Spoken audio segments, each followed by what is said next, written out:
a pleasant good evening and happy Friday to all of you hockey fans. Neil Villapiano alongside Kyle Manifold, and we welcome you to another exciting playoff edition of Live Watch Along right here on the Hockey Podcast Network YouTube channel. Tonight is Game 6 of this Western Conference first round matchup between the Vancouver Canucks and the Nashville Predators. The Canucks up 3-2, looking to try to end the series tonight, while the Predators were able to escape Vancouver with a win in Game 5. Will look to try to force a decisive Game 7 back in Vancouver. This should be an exciting one, as we are really much getting down now to the end here of this first round. We have almost all of our Eastern Conference set up. We have only, I think, one team out of the West, if I remember correctly. I think we have one or two. I don't know why I'm thinking. We have two, so we are halfway there. We might, by the end of tonight, have the entire Western Conference set,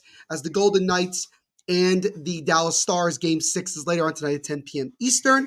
But while we're here, guys, make sure to leave a like on this stream, subscribe, and hit that notification bell to get notified every time we go live here throughout the entire Stanley Cup playoffs. And so, yes, and so we can see Andrew, my good buddy Andrew H., already leaving a score prediction. Make sure to also leave a score prediction in the chat as well, and we'll see if any of you get it right, and we'll give you a shout out at the end of our live watch on. So, Kyle, here we are in one of the, I would say it has been one of the least talked about series, and I think it's mainly due to just the matchup and everything like that. But interestingly enough, it's actually been one of the more entertaining ones, as Canucks go up 3-1.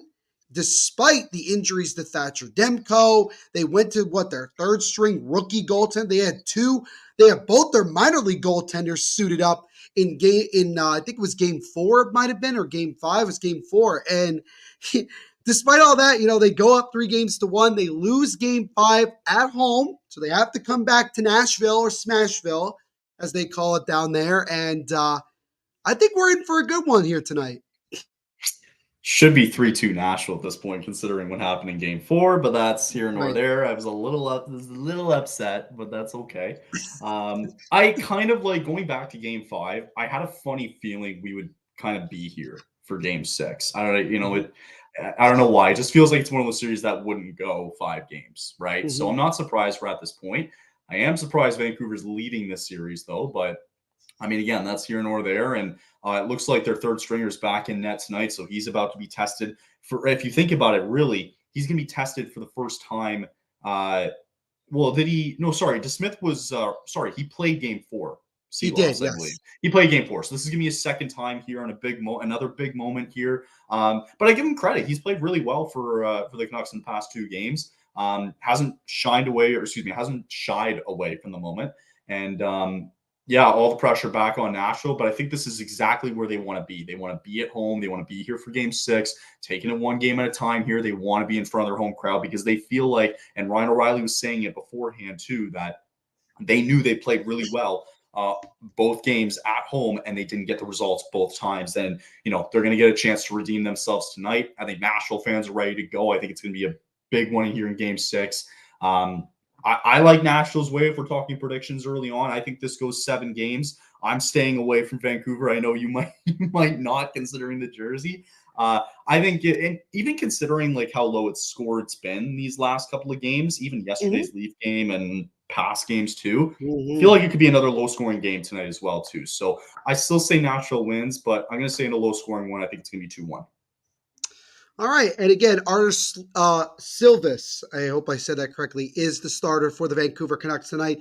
Casey DeSmith is the backup. Jussi Saros, as usual, is in the net for the Nashville Predators. And what very well could be, Kyle, with a lot of rumors swirling over the last couple months, this could very well be the last time we see Jussi Saros in a Nashville Predators uniform. So a lot of question marks not a lot of question marks, but certainly he is somebody we're to keep our eye on once the offseason comes around, whether or not he stays long-term in Nashville or he may get shipped off to, there's going to be a handful of goalie-needed teams. Doing well, Angus. Good to see you as always, my friend. Thank you so much for hanging out with us as always. And we appreciate everybody so far that's jumping in. And again, we can't thank you guys enough for all of the support. The last live watch on Kyle and I did, we had the pleasure of being on when we reached 5,000 subscribers.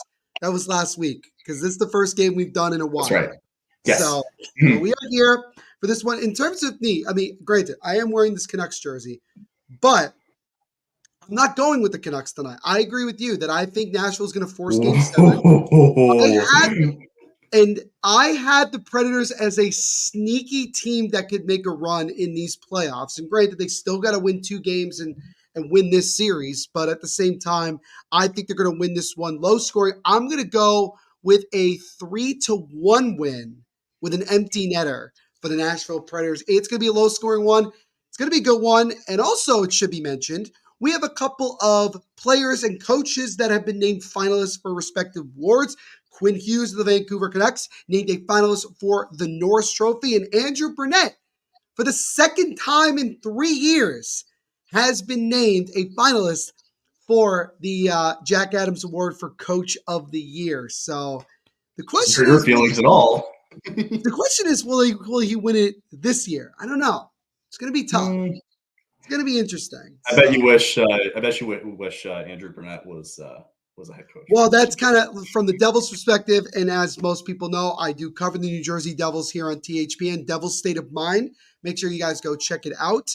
From Devils' perspective, it's obviously tough because it's kind of like what might have been, but the Devils made certain choices, and now they have to live with it. So, there's a lot of talk, Kyle, about potential options in terms of head coaches that maybe we weren't talking about a couple of weeks ago. We talked about John Cooper could potentially be let go by Tampa Bay. He has 1 year left on his deal.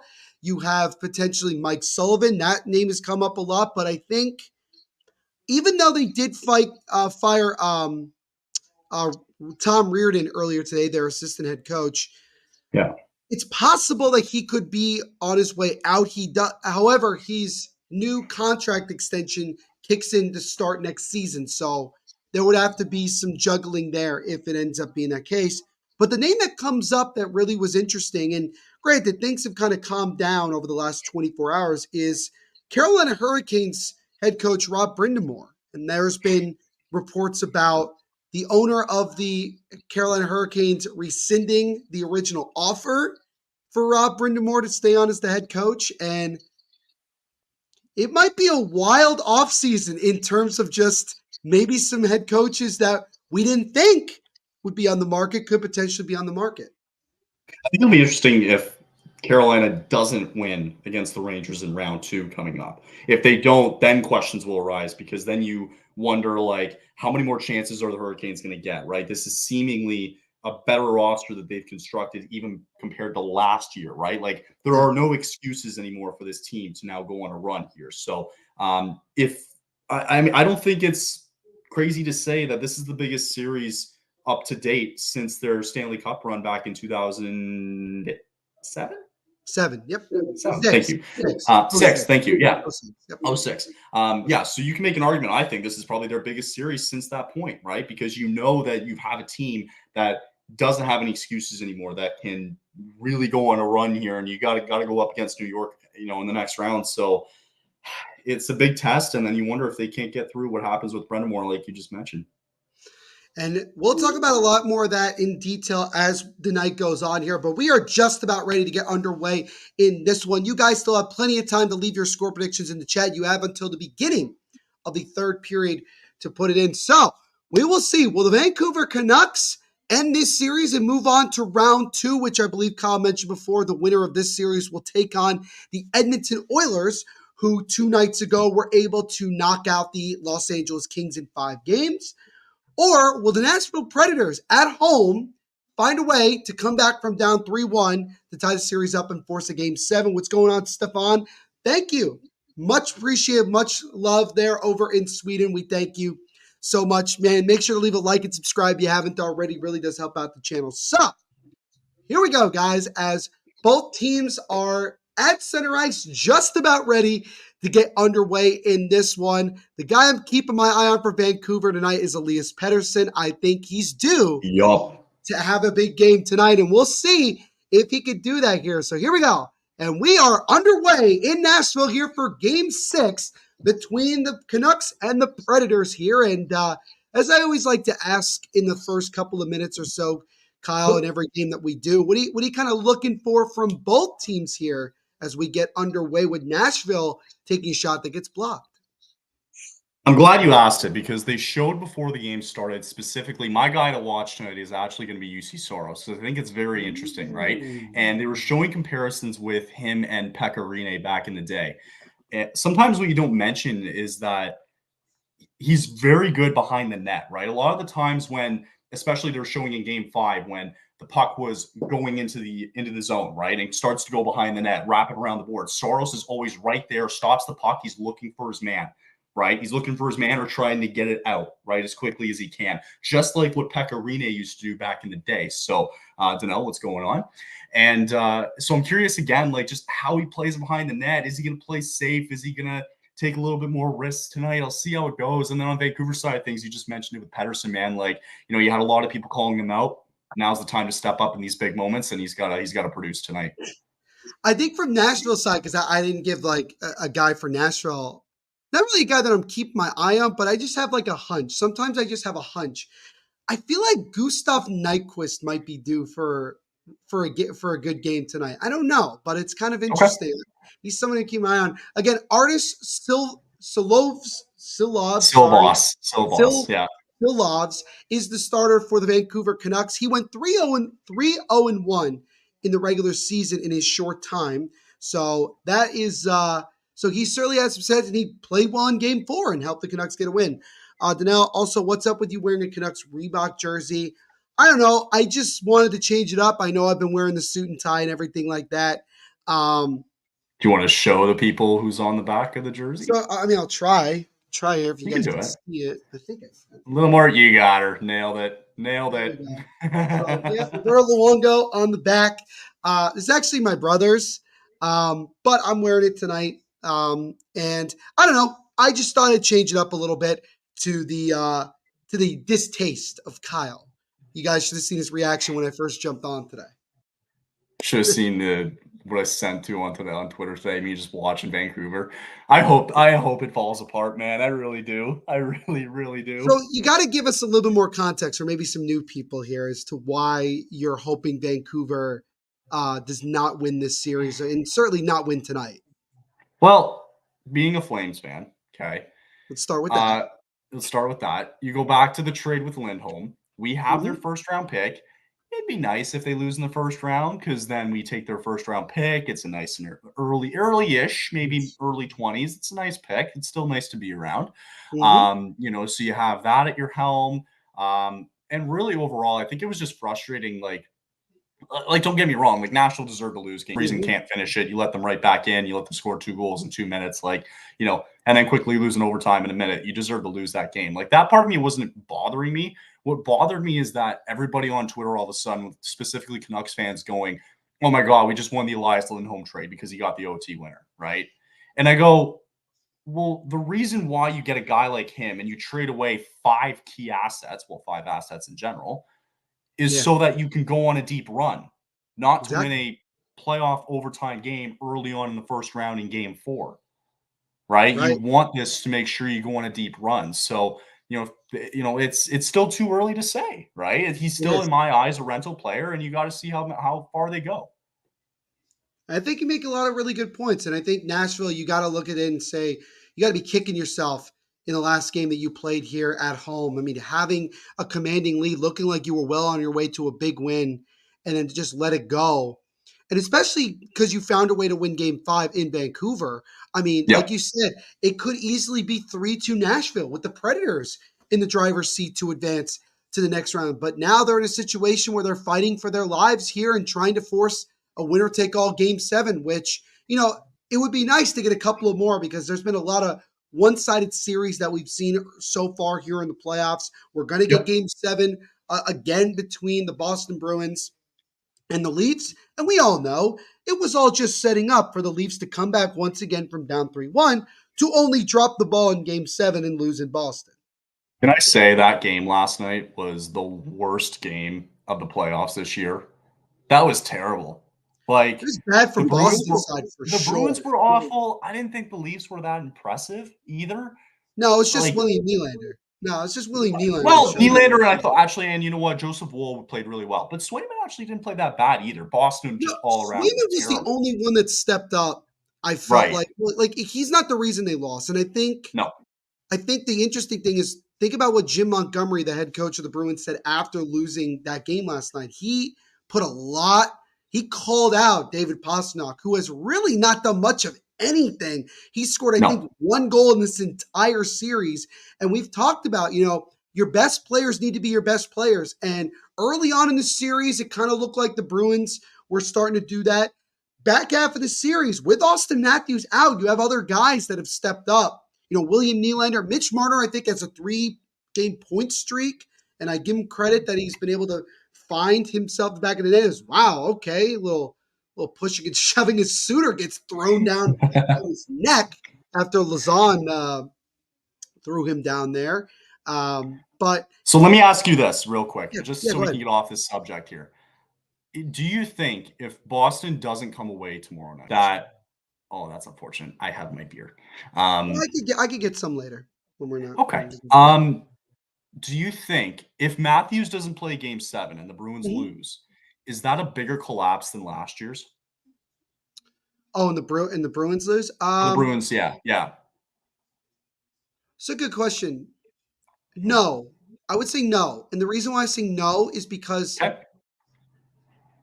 the Bruins had an historic season last year. I mean, they broke every record you could think of as a team, and they dominated the first 4 games. When you think about Game 5, people forget this about Game 5. At the end of the third period, Brad Marchand had a breakaway. And if he scores on Bobrovsky there, that series is done and we don't talk about this. Yeah. But the fact that he didn't score there, they lose Game 5, and they proceed to lose the entire series after having the year that they had, that was a bigger collapse. The reason why it doesn't feel as much, even though it's the Leafs, is the fact that the Bruins, if you think about it, from 2011 to now, have been some of the biggest choke artists in the entire league in the playoffs. They have had multiple years of clearly they are one of the top 2 favorites coming out the East, and they don't end up doing anything. They don't win anything. They falter. They lose to Washington. They lose to Florida. They could potentially lose to the Leafs. But I think also the fact that the Leafs may not have Austin Matthews in that game, and they may still find a way to win, especially losing at home in Game 7, it's tough. And I think I wouldn't even say it's the second biggest collapse. I think the second biggest was losing after being up 3-2, losing Game 7 of the finals in 2019 at home to the St. Louis Blues. I think that's up there. So no, to answer your question, I would say no. Interesting. And Chris Johnson's saying too that it's leaning towards unlikely that he plays tomorrow night, just to give context. So something tells me it's a concussion. This is my guess. It's bad. I think it's bad. They're saying undisclosed, and I think with Nylander, we're gonna find out after the playoffs, whenever it ends, that Nylander probably has like a ruptured something, and yet he's playing through it. Like it's gonna be crazy. Yep, I agree. It'll all come out. Do you guys see that the Maple Leafs are playing better without Matthews in their lineup? I don't think so. I don't know if they're playing that much better. I don't think they're playing that much. Exactly. They're not that much better. They have, to be fair, they have won more games without Matthews in the lineup.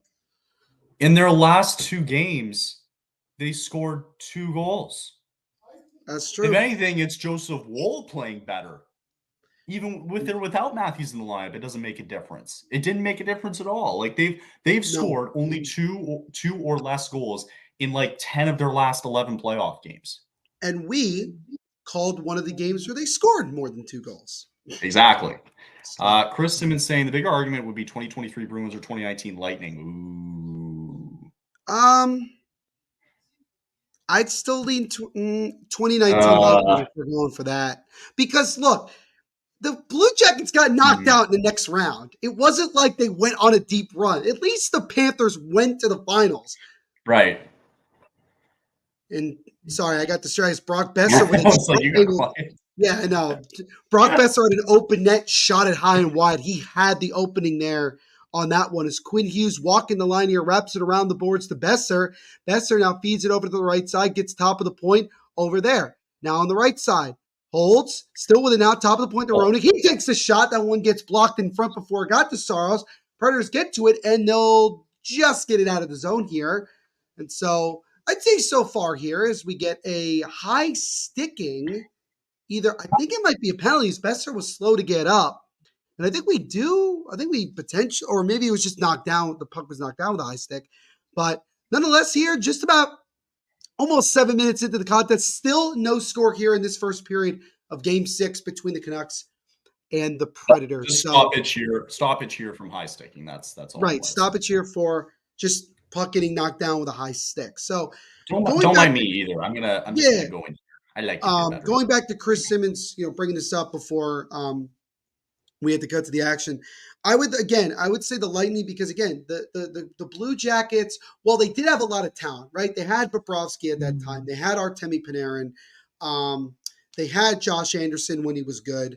They had Oliver Bjorkstrand, who's always been a really, really solid player.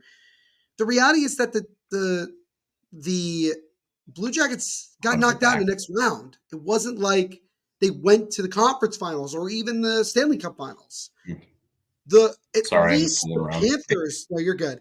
At least the Panthers went to the Cup final that year. So it wasn't like it. And then look at how good Florida is this year.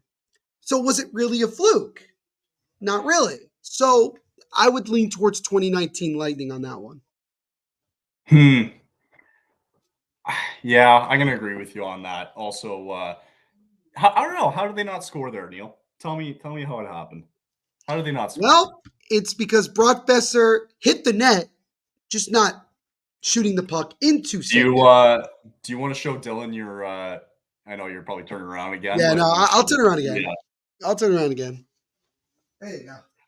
Lou. We got one go. Dylan was also what game was he? Was he at Game 5? He was at Game 5. Yeah. Yeah. Did he also go to game?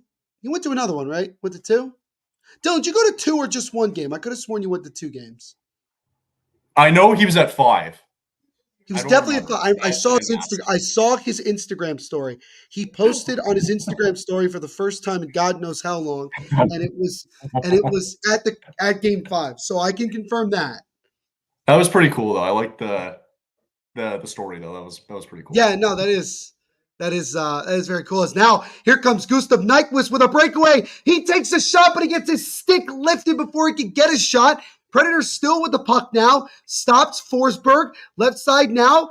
Drive by Yoshi and a great glove save by Slovis. And we get a face-off of Gustav Nyquist. I'm going to say it wrong all night. Not Seelovs. Seelovs. Who am I thinking? Slovis. You know what I'm thinking of? I'm thinking of some college quarterback. Oh, okay. His name's Silva. I don't. Seelovs. Okay. Good. Seelovs. You got it. But yeah, no. Gustav Nyquist with a partial breakaway. Good stick lift there by one of the Canucks defensemen. So really good opportunity. And there you go, Kyle. Gustav Nyquist already making some noise here. You're calling it. Are you calling a goal from Nyquist tonight? I'm calling 2 goals from Gustav Nyquist. Ooh, whoa. Why am I seeing this? Whoa. Hold on. You didn't see that. You could. Oh, okay. God. What a disaster. Okay, we're good. Back to the action here as the Predators chip the puck and it pops up into the air here, and the Canucks will settle at 12:50 to go in the first. Shots currently 3-2 in favor of Nashville. Still no score here, and still what is more or less considered to be the early going. Kyle, the big thing obviously from Vancouver with him in terms of just, can he get back at some point in the playoffs if the Canucks make a deep run? If he's not there before Game 5, maybe. If he's not back before like Game 4 or 5, I think it's too little too late if Vancouver moves on. Because ain't no way. If the Oilers had a field day with LA and Cam Talbot, what do you think they're going to do with this kid? That's true. Right? Or even DeSmith if he plays too, right? Well, definitely if it's Casey Smith, yeah. That's what I mean. Like, you had a field day. Your hope is that Demko comes back because he's your heart and soul of the defense, at least, as the brick wall, so to speak. Yeah, no, and it's something where I think Vancouver can weather the storm here against Nashville, but if you start getting into the penalty box against the Edmonton Oilers in round two, and you don't have your top flight goalie, it's going to be a problem. I mean, that power play in the first round for Edmonton was so incredibly deadly. Like they, It's stupid how good they were. and like the amazing thing is this: yes, they have Connor McDavid and Leon Draisaitl, but the system that they play, like the way it's set up, it's not waiting around trying to set something up. It's constant moving the puck and just getting it. They're trying to average like 5-6 shots of power play, even if they don't score. That's their main goal. And I don't know why more teams in the league can't just do that. Maybe it's because because of the lack of talent. I don't know, but I feel like it's more of a system than necessarily McDavid and Draisaitl as a turnaround shot. Why? Sorry, I was going to say they had Hyman mic'd up in game 4. Mm-hmm. And after they scored one of the power play goals I think it was from Hyman, he was like, guys, like they can't stop us from whatever system they had in place at the time or whatever play they had. They had a play set up at the draw. And he goes and scores. And he's like, guys, like this works, right? And they go back. Right. They did the same thing again. And they had Hyman mic up and he went, told you. And that's what I'm saying. And like, again, you're able to find things as you go along here. And also with the the Oilers having that much talent offensively, they know that they can figure it out. They know that they can, get through each system. Isn't that nice? That's very nice. I also want to give a quick shout out to my mom because it is her birthday tomorrow. So early birthday to my wonderful mother, who's literally in the other room. Yet happy birthday! So there you go. I'm sure she heard that. Is it Did you get her a nice present? Oh yeah, 100%. The present was going to Baltimore. Oh wow! There you go. So yes, I did. So yes, Kyle, to answer your question, yes. Okay, good, very good. So, I'm glad. Norris Trophy finalists. I forgot to mention Roman Josi also named the finalist for the Norris Trophy for Defenseman of the Year. Cale Makar is the other one. So we have basically right now, again, 2 of the top 3 defensemen this year, at least statistically, going up against one another. And they are both exceptionally good in different ways. If you had to start a franchise and you had to pick between Josi, that was quick. Unless you were going to add a third person, then I might think about it. No. I was just going to, okay. Let's take the 3 Norris candidates. Cale Makar. Yeah. I'm taking Makar too. Yeah, I know. I mean, here's how I would rank it. I would go Makar, Josi, Hughes. That's how I would go for it. Me too. I don't know. Like, Quinn Hughes is a phenomenal player in his own right. I just think that his defensive game at times is not the best. Sure. I think Josi and Makar are a little bit more well-defined, if that makes sense. I think so too. Maybe I think Quinn. I don't know. Quinn's, man, I think he's one-dimensional, if that makes sense. So I don't know. That definitely means Luke Hughes is going to be the same thing. I mean, maybe. Well, yes. The answer is yes. Well, you're not going to look at Luke Hughes as the guy who's going to lead your defense. He might be 3D, right, instead of 4. You know what I mean? No, the guy who leads the Devils' defense is Brendan Smith. Right. Everyone else falls in line after. Right. Got it. Let's pay him $8 million for 8 years. God, I hope he retires. Or goes somewhere else. Just not. I can't. Or agree with. Or go sign Brundamore if he ends up leaving. Just saying. I know. Just saying. I know. You're just saying. But your mom's getting all the love here too. By the way, I'm just saying, like the action in this game has been few and far between so far. Not a lot of full-time actions at Brock Besser completely missing an open net. Nashville's had a couple chances, but they haven't been very quality, right? Like right at the side, like nothing to really scare Sealops here. So maybe early on in the game, but it's kind of settled down a little bit as they're showing Demko here. He was actually practicing in net this morning. They're showing looking pretty good on the ice. He's in blue, like he looks pretty good to me.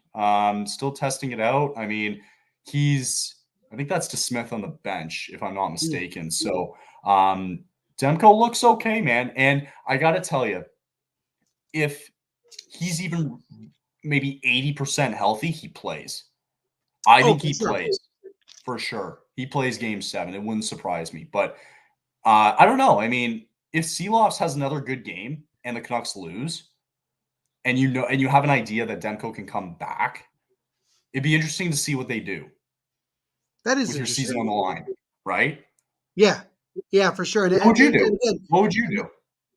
In that situation, if you're going, I would go with Thatcher Demko, because in Game 7, anything can happen, as we know. It's Quinn Hughes with a shot that gets blocked. You got to ride with my birthday twin. Sorry. Happy birthday to my birthday twin. Oh, okay. Happy early birthday to Jackie as well. And we thank you for hanging out with us. We do appreciate the support, as we appreciate everybody's support here. Again, make sure to leave a like and subscribe if you haven't already. And don't forget as well to hit that notification bell so you get notified every time we go live here for live watch-alongs throughout the Stanley Cup playoffs. But I think for me, Kyle, I would lean towards Thatcher Demko, in my opinion. Okay. What would you do? I'd probably lean towards Seeloffs if he plays well tonight. If the score's like 2-1, or 1-0, or something like that, right? If he plays well tonight, and he's played well the last 3 games, I'm probably leaning towards Seeloffs.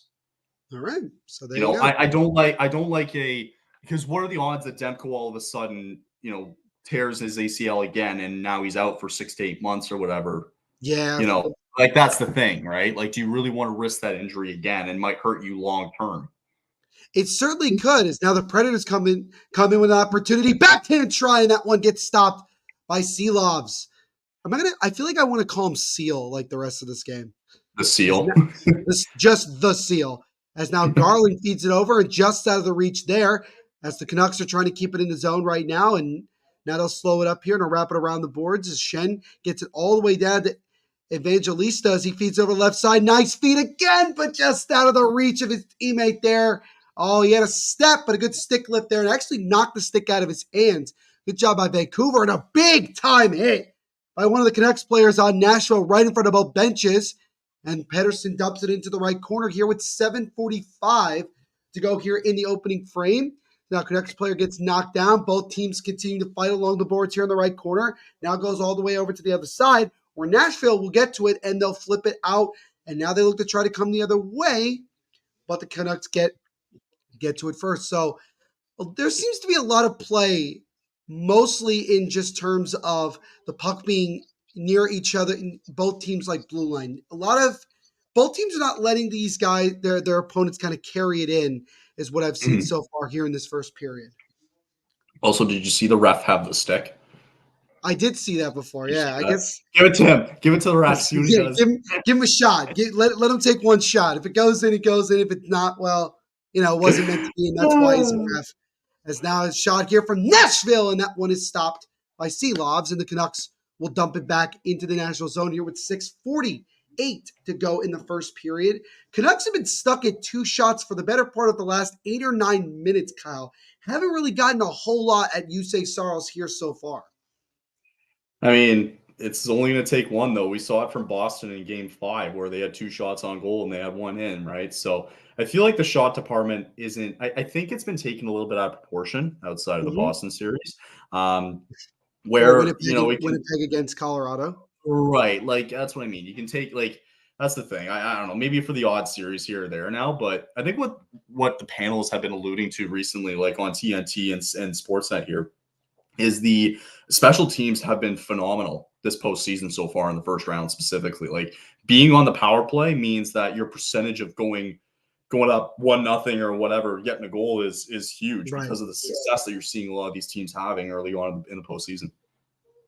Yeah, and again, we were talking about the Edmonton Oilers earlier. I mean, they've really taken advantage of when they get on the power play because they are so unbelievably lethal. But there's several other teams as well. When the Rangers against the Capitals, they really took advantage of the opportunities they had on the power play. You've seen so many different teams so far in these series. And I even think about, Carolina against the Islanders. I mean, the Islanders, when they got their power play opportunities. They had a lot of success, and that's what got them, to at least be somewhat competitive. As that shot there is stopped by Seelovs. The Predators continue to put some pressure on here in the offensive zone. But yeah, special teams early on in these playoffs is a major, major factor. And I agree with you that I think shots on goal in general. Thank you guys for all the love to my mother. I really do So appreciate much it. birthday love. Yeah, I know. It's a lot of birthday love. I love the birthday love. Let's put it that way. But Nice. but but yeah, no, it's Oh my just God, it's really Star interesting. Wars Day It tomorrow. is. Sorry. It is. Tomorrow is May the 4th be with you. So I mean, I'm not a Star Wars guy. Didn't watch Star Wars, so can't really. How dare you? How dare you? I know, how dare I? It's like Yeah. in my family, it's how dare you not watch Star Wars? And I forgot the other one. I think I don't remember what the other. I think it was just Star Wars. And I think about it. Well, you can always start. Just saying. I'm focusing right now on starting Harry Potter, and then I'll make my way over to. But I'm gonna read the books first. Like I'm gonna Smart. read the book. Like I Smart. just feel like it would be better as we get a Mhm. stoppage of play here with just a little under 4 minutes to go in the opening period. Still no score in this first period between the Canucks and Predators. So one of the things, Kyle, that I find really, really interesting is the fact that, number one, the NHL Draft Lottery, which we will be live here on the channel doing that on the 7th, though that will be what? Monday? Tuesday? Tuesday. I don't know Tuesday. what time yet. Next Tuesday. I think it's like at 6. I think it is. 6 or 5. One of those. Because it's going to be Anyway. before any of the games that night in the playoffs. That's how they normally. Yeah, good point. Good point. Yeah, that's a good Um, point. I think like 6 o'clock. Yeah. Look, the San Jose Sharks, as was Jared say, guys, I have no faith in the Bruins on Saturday. We're revisiting from last year, and we can't beat the Leafs. Here's the thing, Jared. Understandable why you may feel that way. Understandable. But all it takes is one guy on the Bruins offensively to step up. Pasternak. And the guy I was just gonna look to is David Pastrnak. And I think also this. The Leafs have obviously been here before. With or without Matthews, they've been here before. Game 7, after coming back from down 3-1 in Boston, as I like to call it, the ultimate boogeyman. And I think the Bruins are going to win, though. I think they're going to be okay. I'm going to interrupt real quick because they showed a stat, Absolutely. and I think it's important. It's important to bring this What? up, and then we'll go back to that lottery. They showed the shots average, like the amount of shots average that each team has had this year in the postseason up to this point. The Canucks are dead last with 18.5 shots on goal on average, right? Do you know who the team above them is? The Nashville Predators. Predators at like 21. So basically, based off of that, we have two of the least active shooting teams in the playoffs going up against one another. Hello. There you go. There you go. And the fact that it's been, we might get 7 games. It's funny. They actually, they literally on TNT just brought up the same stat. Do you know who has the 4th fewest shot? Do you know who's the 3rd fewest and the 4th fewest on that list? The Leafs and the Bruins. Nope. Oh, who? The Capitals. Yeah. Which is not a surprise. And the New York Rangers at 4. Ooh. The New York Rangers averaged just over 25 shots per game That's not great. In the sweep against the Capitals. It wasn't great, but at the same time, they didn't need to overwhelm the Capitals. They just outplayed themselves. But they certainly they have to step it up in round 2 against the Carolina Hurricanes. That series, by the way, game 1 will be on Sunday, I believe. Yes, Sunday afternoon. Yep. It'll be game 1 of that series, and that should be a really interesting series as well as we get close to the end of round 1 and into the final 4 on both the Eastern and Western Conference brackets. But going back really quickly here to the draft lottery, I have absolutely no doubts that the Chicago Blackhawks will not win the draft lottery. I believe that they will be the winners of the draft lottery because call me You know what I've conspiracy seen? theorist or not. I just that's just what I think. The reality is that come on, they want to have another Jonathan Toews, Patrick Kane type of thing in Chicago. Do you know who I think is going to win the lottery that I've seen too much of in the If past you couple of see like days? the Calgary Flames right No. now, Shut up. okay, I wish, but Anaheim, no, that's not the our luck. Anaheim Ducks. We never get that luck. I think the Montreal Canadiens are going to win it. I don't know why. Again? I think they could. I think they very well could. That would be interesting. Somebody put up a list, right? I gotta find it. Maybe if I have some time on the break here, as a high rising shot just goes wide of Saros here with 3:13 and ticking to go in the first. Still no score here between the Canucks and Predators. But somebody put up a list and they go like best landing spots for Macklin Celebrini. Do you know who was number one on that list of like Is teams? it Who is it a team though, like in the lottery? yes, they're in the Okay. top 10 for sure. The team that would best fit Macklin Celebrini. Well, he plays center, right? Correct, he does. Okay, he plays center. Like, is it easy, or are you going to say New Jersey just to screw with me, or? Well, it is New Jersey. Oh, great. Like I'm not, and I'm not even bringing that up to screw with you. I'm just saying, like I saw like a post from a very popular Instagram page. Mike Bartner is his name, or MBN Hockey on Instagram, and I was just like, no, No, stop, absolutely not. no. Nobody, like everybody, that would probably, I think, other than Chicago, as Gustav Nyquist with a shot and he hit the post, I think. I thought Silva's got a piece, but it might have hit the post as Nyquist once again nearly getting the first goal of this game. As now Forsberg behind the net. Philip Forsberg still with it. Trying to get around the defender, get to the top of the point, drive, and that one is stopped by Silvas, and he'll cover. With 2:20 to go in the first, as Carrier was the one who took that shot from the point. But the it would be like the dumbest thing. Like, would I be mad about it? No, I would just laugh. Like, I would actually think it would be the funniest thing ever if like the Devils won it. It would piss off the rest of the league. I get it completely. Like the For sure. Devils don't.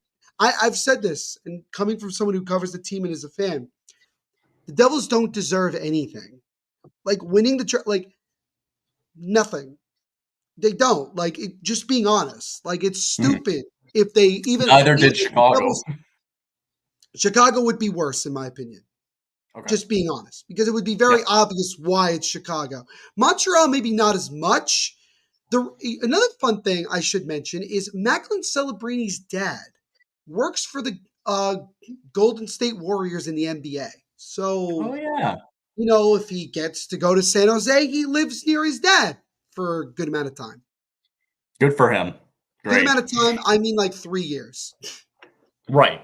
Whatever the entry level I contract. say at intermission, we bring up Tankathon Oh no, we're gonna go through a tankathon. just for fun, Okay. and we'll just bring up Tankathon. We'll just do like one or two Sure. spins, and we'll see how it goes. Sure. I'm just for fun. Do you want me to bring it up on my computer as well? So like you do a spin and then I'll show my screen and I do a spin and just see what happens. Sure, why not? Sure. All right, let's do that. We got 100. We got 115 to go here in the first period. Still no score here in this first between the Canucks and the Predators. Again, if the Canucks win, they move on to round 2 to face the Edmonton Oilers.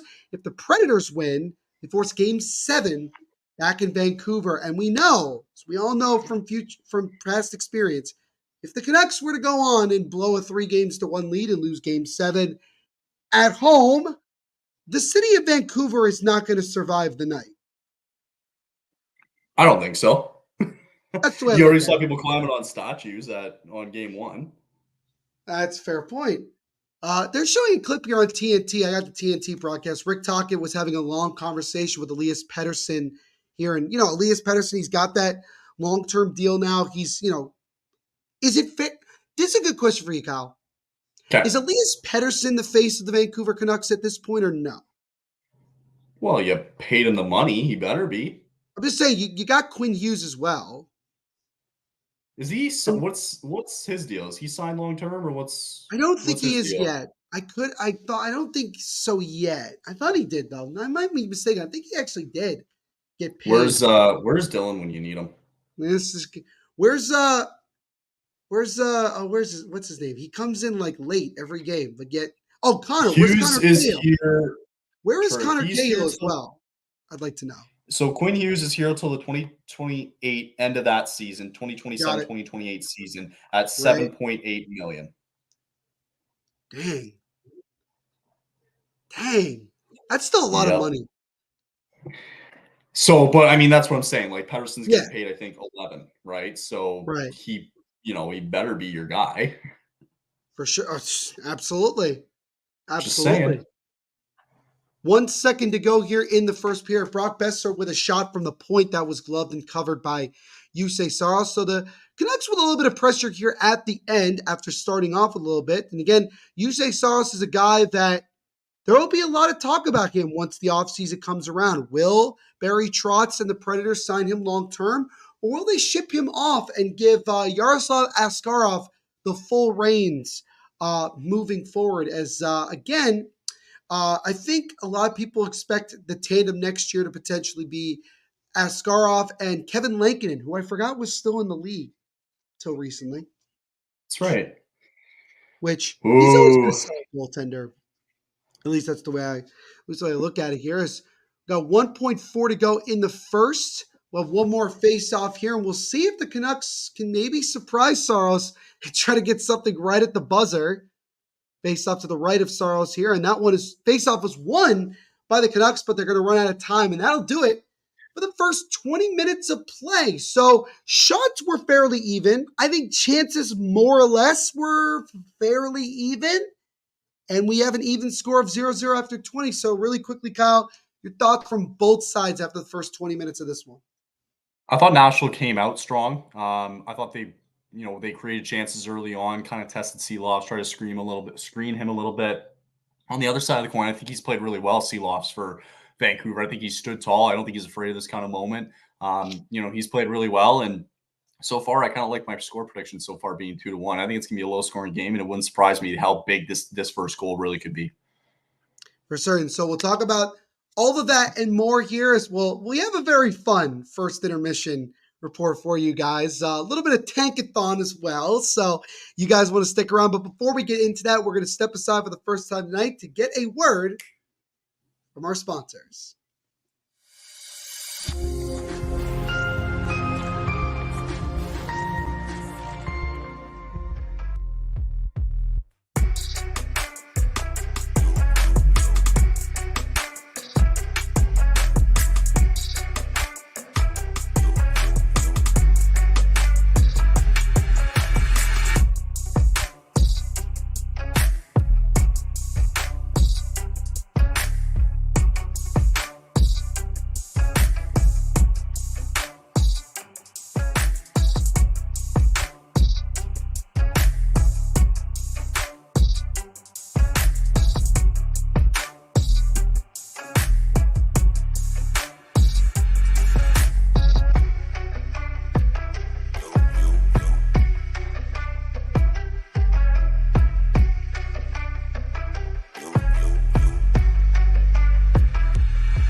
And welcome everybody here to our first intermission report of our game 6 of this Western Conference first round matchup between the Vancouver Canucks and the Nashville Predators.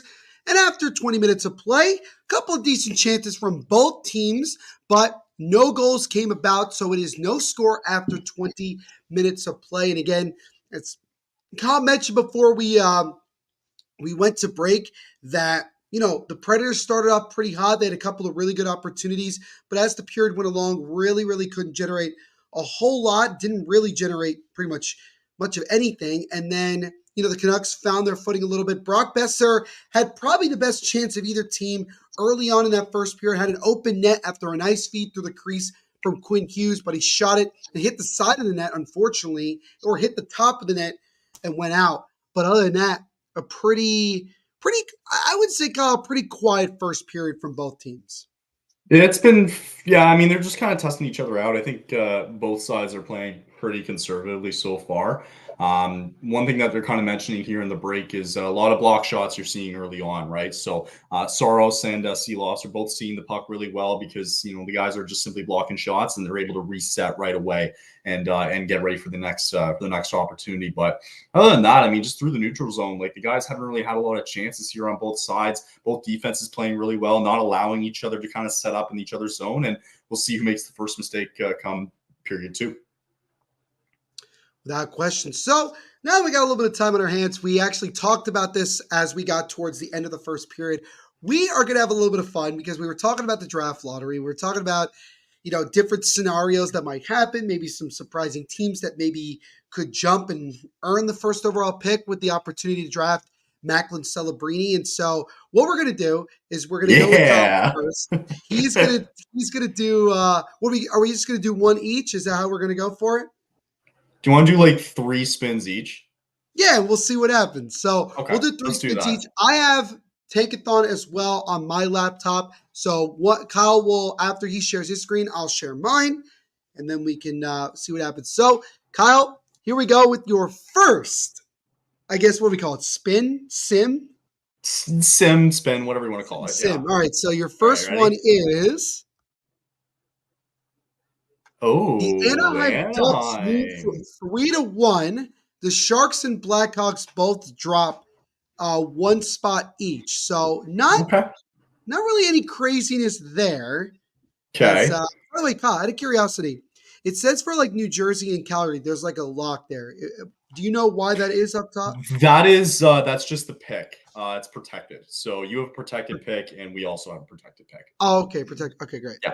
Yeah, it's top 10 protected. That's what they are. Gotcha. Okay, ready? Yep. So here we go. Sim number 2. Oh, of course. Yep. So again, not a lot of craziness except the fact that the Sharks and Blackhawks switch spots. So it would be Chicago, to what I feel like is going to end up happening, getting the first overall pick while the Sharks drop to 2. Okay, so all right. Kyle's stressing here. Kyle's, for whatever reason, is not good. It's just not good. It's not good considering that there hasn't been a lot of movement. So that's not a good sign. So now we'll see. So now Kyle begins his third sim right now. So his third sim. Montreal goes to number 2. So Montreal goes to 2. Chicago, Anaheim, and Columbus all drop 1 spot, but the Sharks remain with the first overall pick. And I think, I don't know, Kyle, I don't think anybody would complain that much if that ended up being the case. I don't think so either, but I think the way you kind of spin them, like it really feels like the top 5 teams have a very good chance of moving, just in general, right, in the lottery. Sure. So I'll stop mine and give you the opportunity now to spin. Okay, so here we go. Tanks. As I will bring up my Tankathon, like saying like it's mine personally, even though it's my site. It's my tank. I don't know what to do anymore. Just zoom in. There you go. Beautiful. There you go. Gorgeous. All right. I'm a professional, guys. Don't worry. Okay. So here we go. My first sim is Yo! So in my first spin, the Blackhawks jump from 2-1, get the Let's first go. overall pick. The Calgary Flames go up 7 spots from 9, take the second overall pick. Sharks drop to 2, and then everybody else drops down 1 spot. The only team in this one, which is really funny, that doesn't move at all in the top 10 Is the Devils. So there you go. So we got some action. So that's the first Let's one. go. So That's I'll just awesome. reset here. All right. So That's here we go. awesome. We got spin number 2 coming up right now. So we got a lot of action in this one. Montreal jumps 4 spots to take the first pick. Anaheim moves up 1. Sharks drop to 3. Blackhawks drop to 4. And Columbus drops to 5. Everything else remains the same. So I think Kyle definitely is in favor of my first sim here in this one. So Devious. Very devious. here we go. As now we'll do my last sim here. We'll see what happens. Oh my god. Oh my Oh my god. So in this one, for whatever reason, I think everything stays the same as it did in the first one, except the New Jersey Devils jump from 10 to 2, while the Sharks remain at 1, Blackhawks are at 3, Anaheim at 4, Columbus at 5. Calgary drops from 9 to 10, and that's pretty okay. much that. So, Kyle, is it a sign? Is it a sign of what of things to come on Tuesday? It is. It's a sign because how many times have we spun it and the Sharks were what, like 3 times they had the first overall pick? I think 2 or 3 times, not a lot. Right, out of the 6 spins. So about almost 50%, right? So, and look, like I would love nothing more, and I know you can probably say the same thing, because when your team logo doesn't appear on, like for the Devils, for example, if it doesn't appear on 10, right, and they flip it over and it's Calgary, right? That way you know you have a top 3 pick. Yeah. So I'm just looking for that. I just don't want to see our logo. For sure. Right? Because then you know you have a top 3 pick all of a sudden. You do. And it kind of makes you feel better, like when you're a middle of the pack, mushy middle, right, team, and you didn't make the playoffs, you didn't have the best year, anywhere between like 12 and 6, right? Maybe even lower, maybe like 10 and 6. Like, okay, you move down. The farthest you can move down is 1 spot if a team just jumps you. Okay, whatever. It's 1 spot, right? But it just like you can skyrocket all the way up. That's the one chance, right? So, and look, like you did the 1 spin, Calgary gets a top 3 pick. You did the 1 spin, Devils get a top 3 pick. So it's certainly not out of the realm of possibility. It's not. And I think something that I don't think enough people actually know about is that the way the lottery works is that there's a separate room where they do like the regular like lottery balls. Like that's what they do. And Gary Bettman's there with like 2 dudes in a full black suit that you'll never see ever again. And it's all of the owners that are involved, not the general managers. It's all the owners. And so once the lottery happens, the owners know. They already know what has happened. Gary Bettman already knows what happens. I don't think Bill Daly knows. He might be in the room.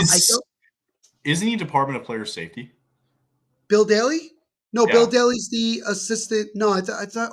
Or do we have a different vice? Or no, he runs the Players Association. So I don't know if he has any involvement in that. But he used to, anyway, right? Am I not mistaken? I think he used to. Yeah, actually, you know what? He might know, actually. He might know. But either way, sometimes Gary Bettman does the lottery, like when it's televised. Sometimes he doesn't for whatever reason. I don't know why it flips. Maybe sometimes he's just not available. I don't know. Either way, I don't know. It's really interesting because in the GMs and everybody and all of us, we have no idea what has happened. The owners already know. The owners, and they can't say anything. They can't text, the GM being like, yo, we got the first, like they can't, they're not allowed to. Yeah. So it's really kind of interesting when you get to that point and you go, now we got to see what ends up happening. Also, Kyle, in case you'd like to know, Nikita Zadorov's getting interviewed by TNT at the moment, former Calgary Flame. Sorry. Maybe that Good for him. Yeah. Maybe the Canucks will sign him to a long-term deal. That'd be fun. That would be. I hope they do. That would be interesting. But I hope they It do. would be something. When I would say this, when my team is not involved in the lottery, like it was last year, I was all about chaos. And Sure. I guess I'm okay with it from the standpoint of the Devils are at 10. So chaos would mean for me them going from 10 to 2. And what's interesting about a team like the Devils is the fact that they may not keep that pick. It may not be the Mm, pick that they keep because they may use it to try to acquire a top tier player, whether it's aforementioned, you say Soros. And I'm telling you, if the Devils were to get a top 3 pick, there would be teams that would call. There would be teams I that I don't think think so. I don't think so. No way. If you get a top 3 pick, this is a deep draft class this year. it is a deep draft class. It is. So I But I wouldn't think the question that you suggest. have though from the Devils standpoint is this. Do they want to continue to build up the farm system? I mean, this farm system is a top 6 or 7 farm system right now. But do you want to Sure. add on that, or is it one of those things where I'll just give you an example.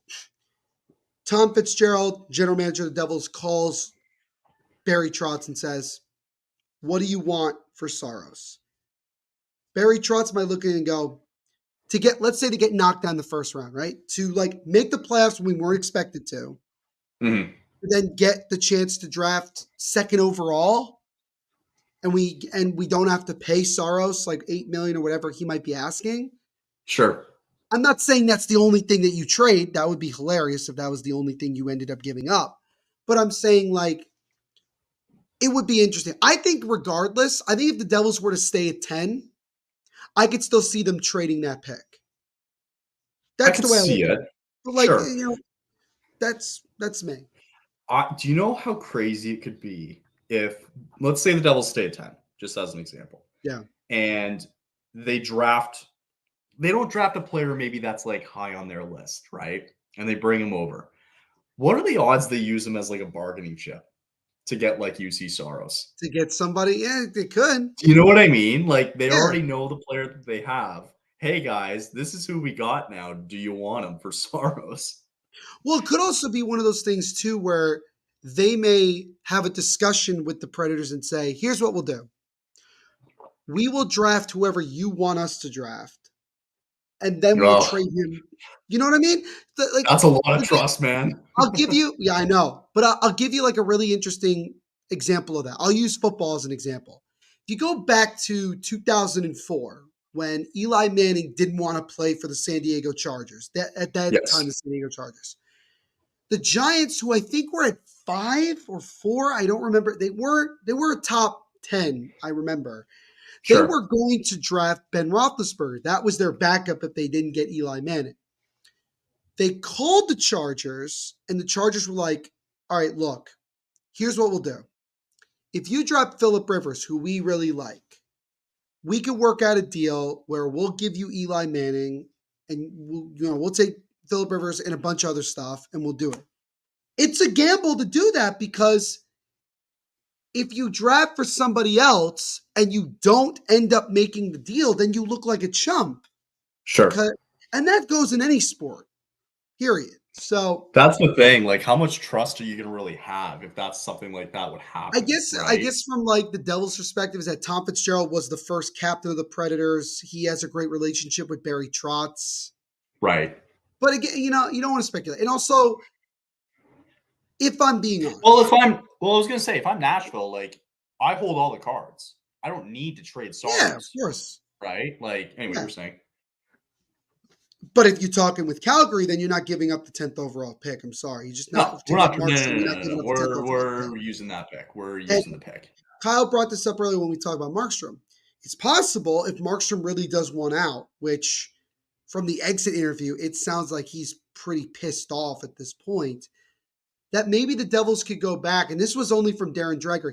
They may go back and be like, and it may be less than what they gave up. Who knows? It's I we don't were think the Devils are going to be the only call this summer. no. The Devils are not the only ones. As second period of our game between the Canucks and Predators here, Game 6 is just underway. But I think, in all intents and purposes, it should be.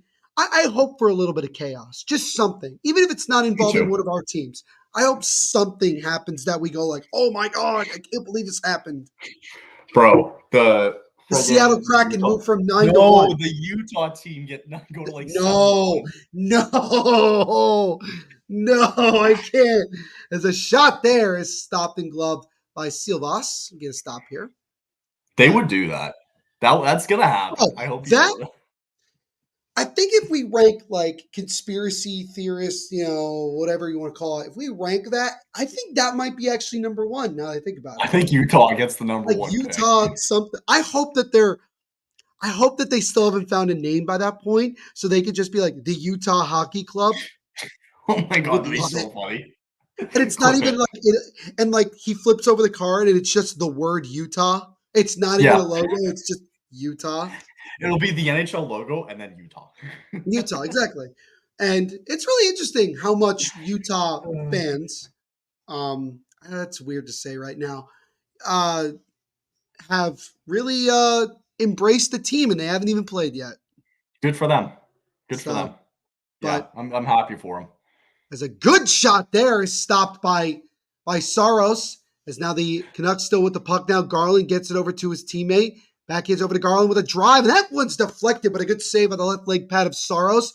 Good pressure here from the Canucks, but the Predators are able to get to it, and they'll backhand it out of the zone just about 90 seconds into this second period here. And so we'll see if both teams can pick up the pressure here as we're still searching for the game's first goal. And again, both Kyle and myself went with low-scoring games. He went 3, I think you said 3-2? 3-2 Nashville. 2-1 Nashville. Yeah. I went 3-1 Nashville. So it's really, so again, so far we're seeing it shots again, even right now at 7 apiece. And, it's really kind of I feel like we're in one of those games, Kyle, where whoever makes the first mistake it's going to be like very costly.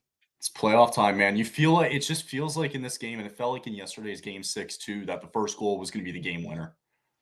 Exactly. 100%. Now 2 minutes. So much pressure here, man. Oh, man. So much pressure for Nashville going on. As now Ryan McDonough up the boards here, and here come the Predators into the zone as they look to set up here, wraps it around the boards to the right side, gets it over to his teammate. Now in the front, takes a shot. That one's blocked. As now the Canucks trying to get it out, and they won't. Good forechecking here from Nashville. Hits over that shot. He fanned on it, and that puck goes all the way back into the Nashville zone.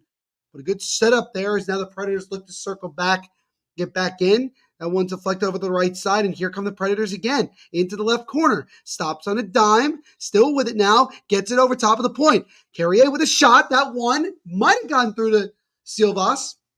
As now the Predators still with it now. Canucks get to it, and they just get it out. And they'll look to back it in to maybe just make a change. And they will, as now they'll go and make a change. But the Predators looking to come right back in. Might have a step here with a shot, and that one is just wide of Silvas. I don't know. He might have gotten a piece of that one, number 16 of the Predators. I think he did. Shot there. As now the Canucks come back in. Quinn Hughes takes one, feeds it over, and that shot just wide of Saros. Quinn Hughes backhands it around the boards, just out of the reach there of Miller, but Miller gets it back. Gets it top of the point now to Quinn Hughes. Hughes with it, now over to Miller. Miller beats it over to his teammate on the right side. Now the right faceoff dot. Still with it now, stops. Still with it, Suter. Now over back to Miller. Miller, top of the point now to Quinn Hughes. Slap shot, and that one just goes wide of Saros. Good pressure here, almost like a power play right now. They're not moving. They're not moving at all. Nashville right now, not moving at all, but they do have a player without a stick.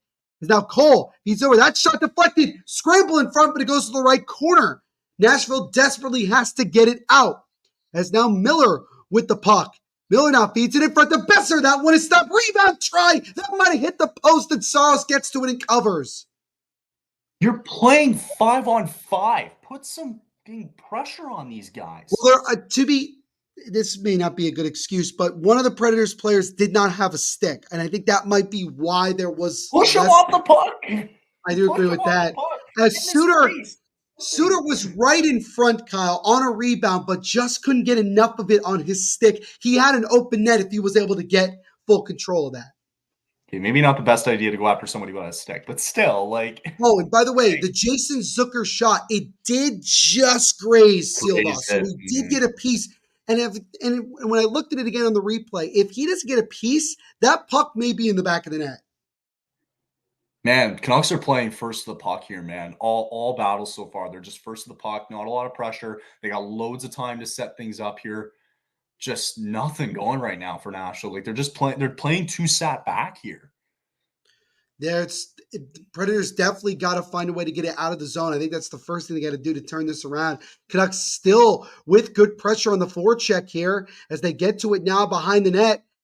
Wrapped around the Suter, still now with the puck. Garland loses it. Predators desperately need to flip it out, and they finally do. Goes back down, no icing here, as the Canucks will go back and play it here in their own zone. Wrap it around the boards, gets it over, and they'll get it out.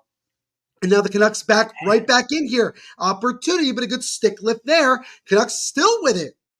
Gets it now. Losing it still. Feeds over to the right side. Garland now with Garland on the right side. Gets it now over to Suter. Suter controls over on the left boards here. Takes a shot. That one is stopped by Saros. Predators still trying to get it out, and they'll just lightly flip it out. But right now, Kyle, it is all Vancouver. The Predators really struggling with the high-flying pressure right now from the Canucks. They're just slow. They look slow and lost out there a little bit. Like there's nobody like picking up on their man. Like they just seem lost right now. Danelle saying, I will say locally that this is bad. If the Islanders keeping Lou Lamoriello as GM, don't mind keeping Waugh as coach, and the Devils GM Fitzgerald talking about big game hunting. He better get a goalie.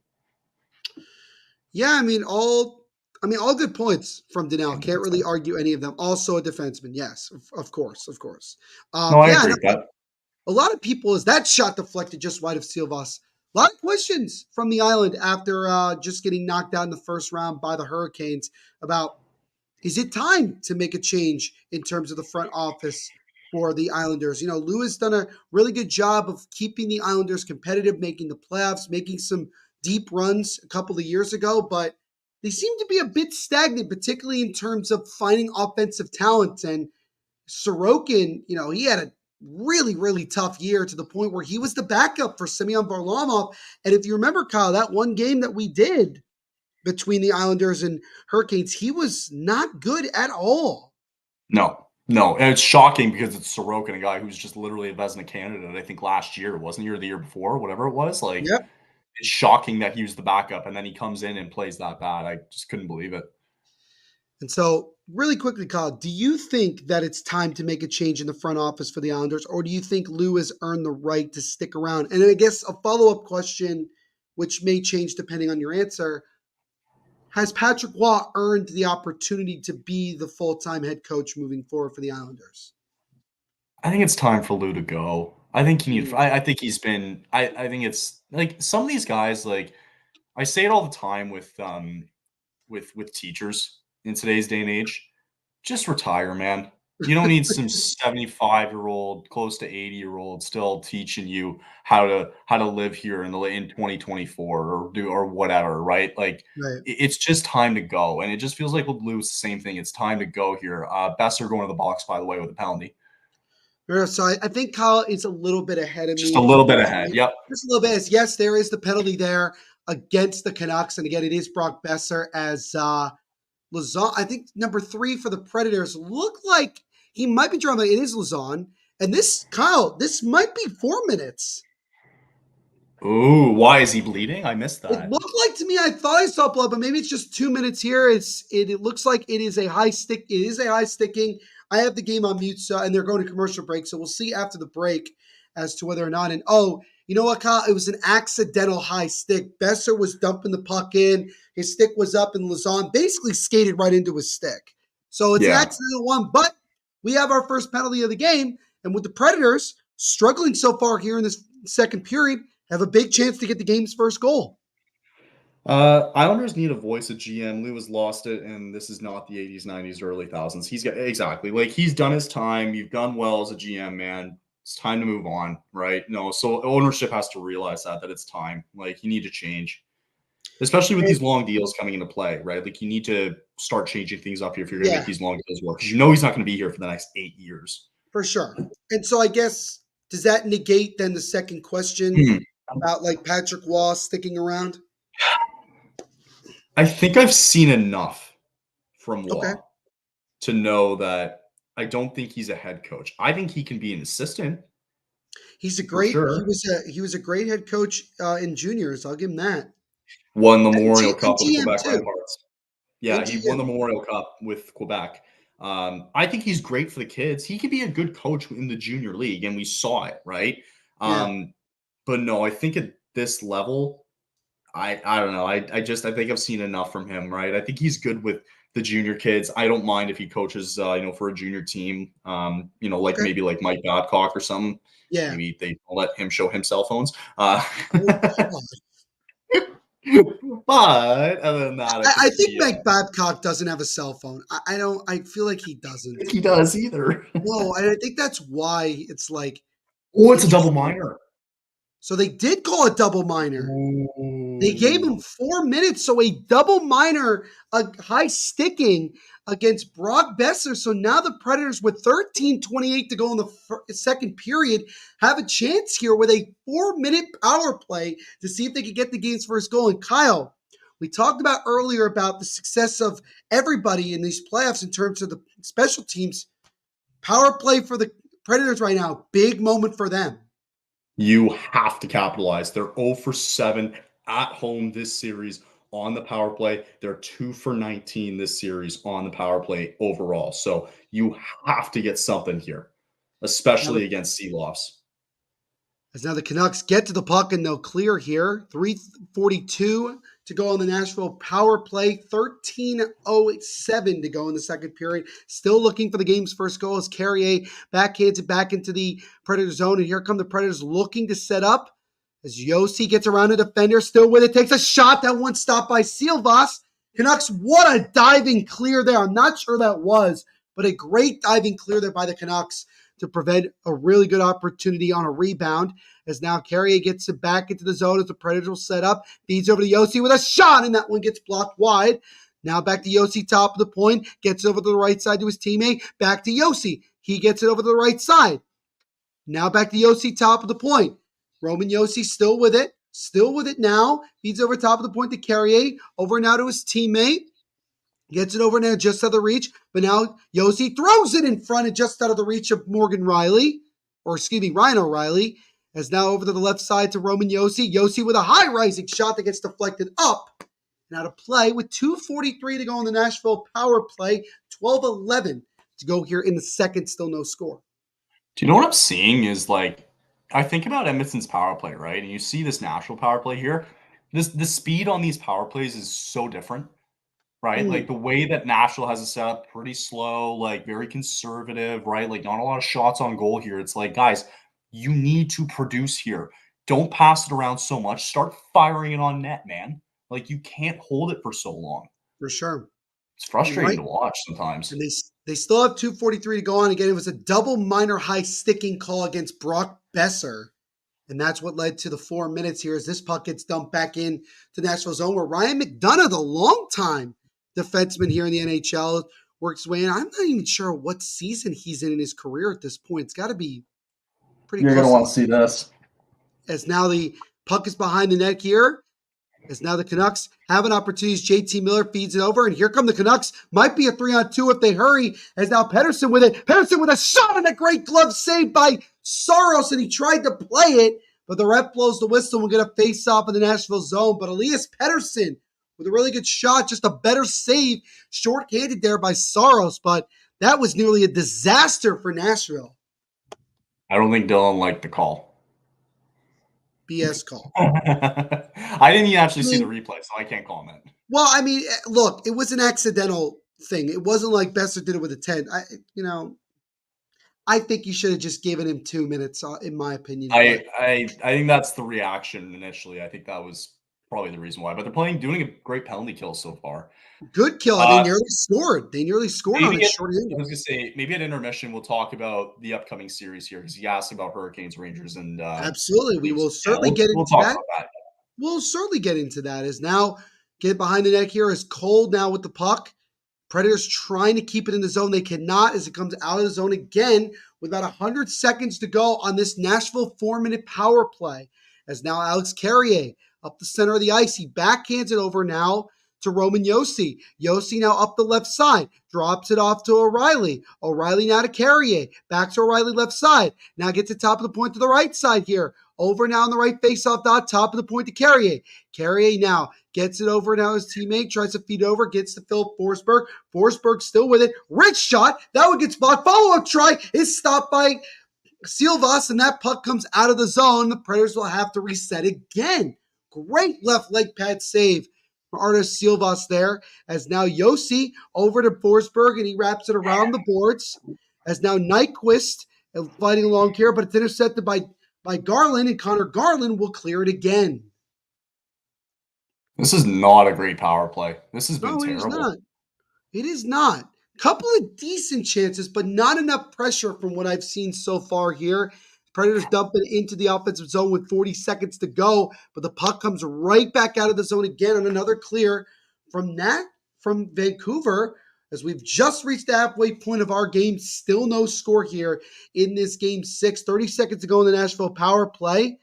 Predators second unit on here now, but Tyler Myers lose it. Evangelista with it. Red shot, and that just goes wide of Silvas. Predators still keeping it. McDonough wrapped it around the boards. Gets it now to his teammate. Stops. Still with it now. 13 seconds to go in the Nashville power play. As now gets it top of the point. Right side. And Evangelista, that shot gets blocked. Gets to McDonough. Ryan McDonough holds. Left side now to Zucker. Zucker takes a shot, and that soft one goes right into Silvas. Some pushing and shoving after the whistle. But all that leads to the end of the Nashville power play. So, Kyle, a 4-minute double minor opportunity for the Predators, and they come up empty-handed, and we're still scoreless here.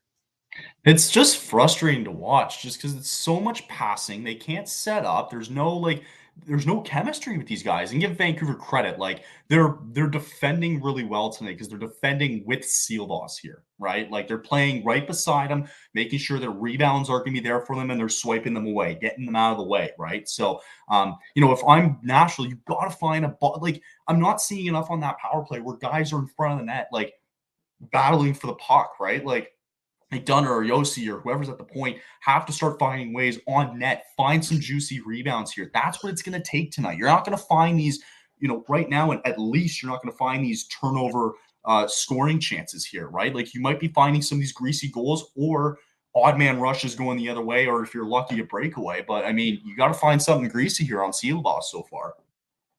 Without question. And so, yeah, I mean, it really feels like at this point in the game, Kyle's, we're now more than halfway through it, that it almost feels like next goal wins. I know there's a lot more to go here, but it feels like whoever blinks first is gonna end up losing this game. I agree. Just the way that we're seeing both goaltenders so far have certainly stood up and had to make some saves, particularly Silvas there. He's made some really, really good saves when the Predators did have some pressure. I'm seeing tonight and I'm seeing last night, the quality of the shots on goal are just not there. Outside of maybe Pettersson's shot recently on that shorthanded play, not even much in the first period, really. There hasn't been good quality chances on goaltenders tonight. And maybe Saros, the odd one here and there too, but I'm just not seeing it from both sides. I did see this interesting fact earlier in our broadcast here tonight that the Predators, this is the third time in their history that they have forced a game 6 in a playoff series after being down 3-1. So wonder what their record is. Probably not good. And it was probably all against the Blackhawks until now. Face off to the right of Silvas here. We're just about ready to get back under action. 9:28 to go in the second period.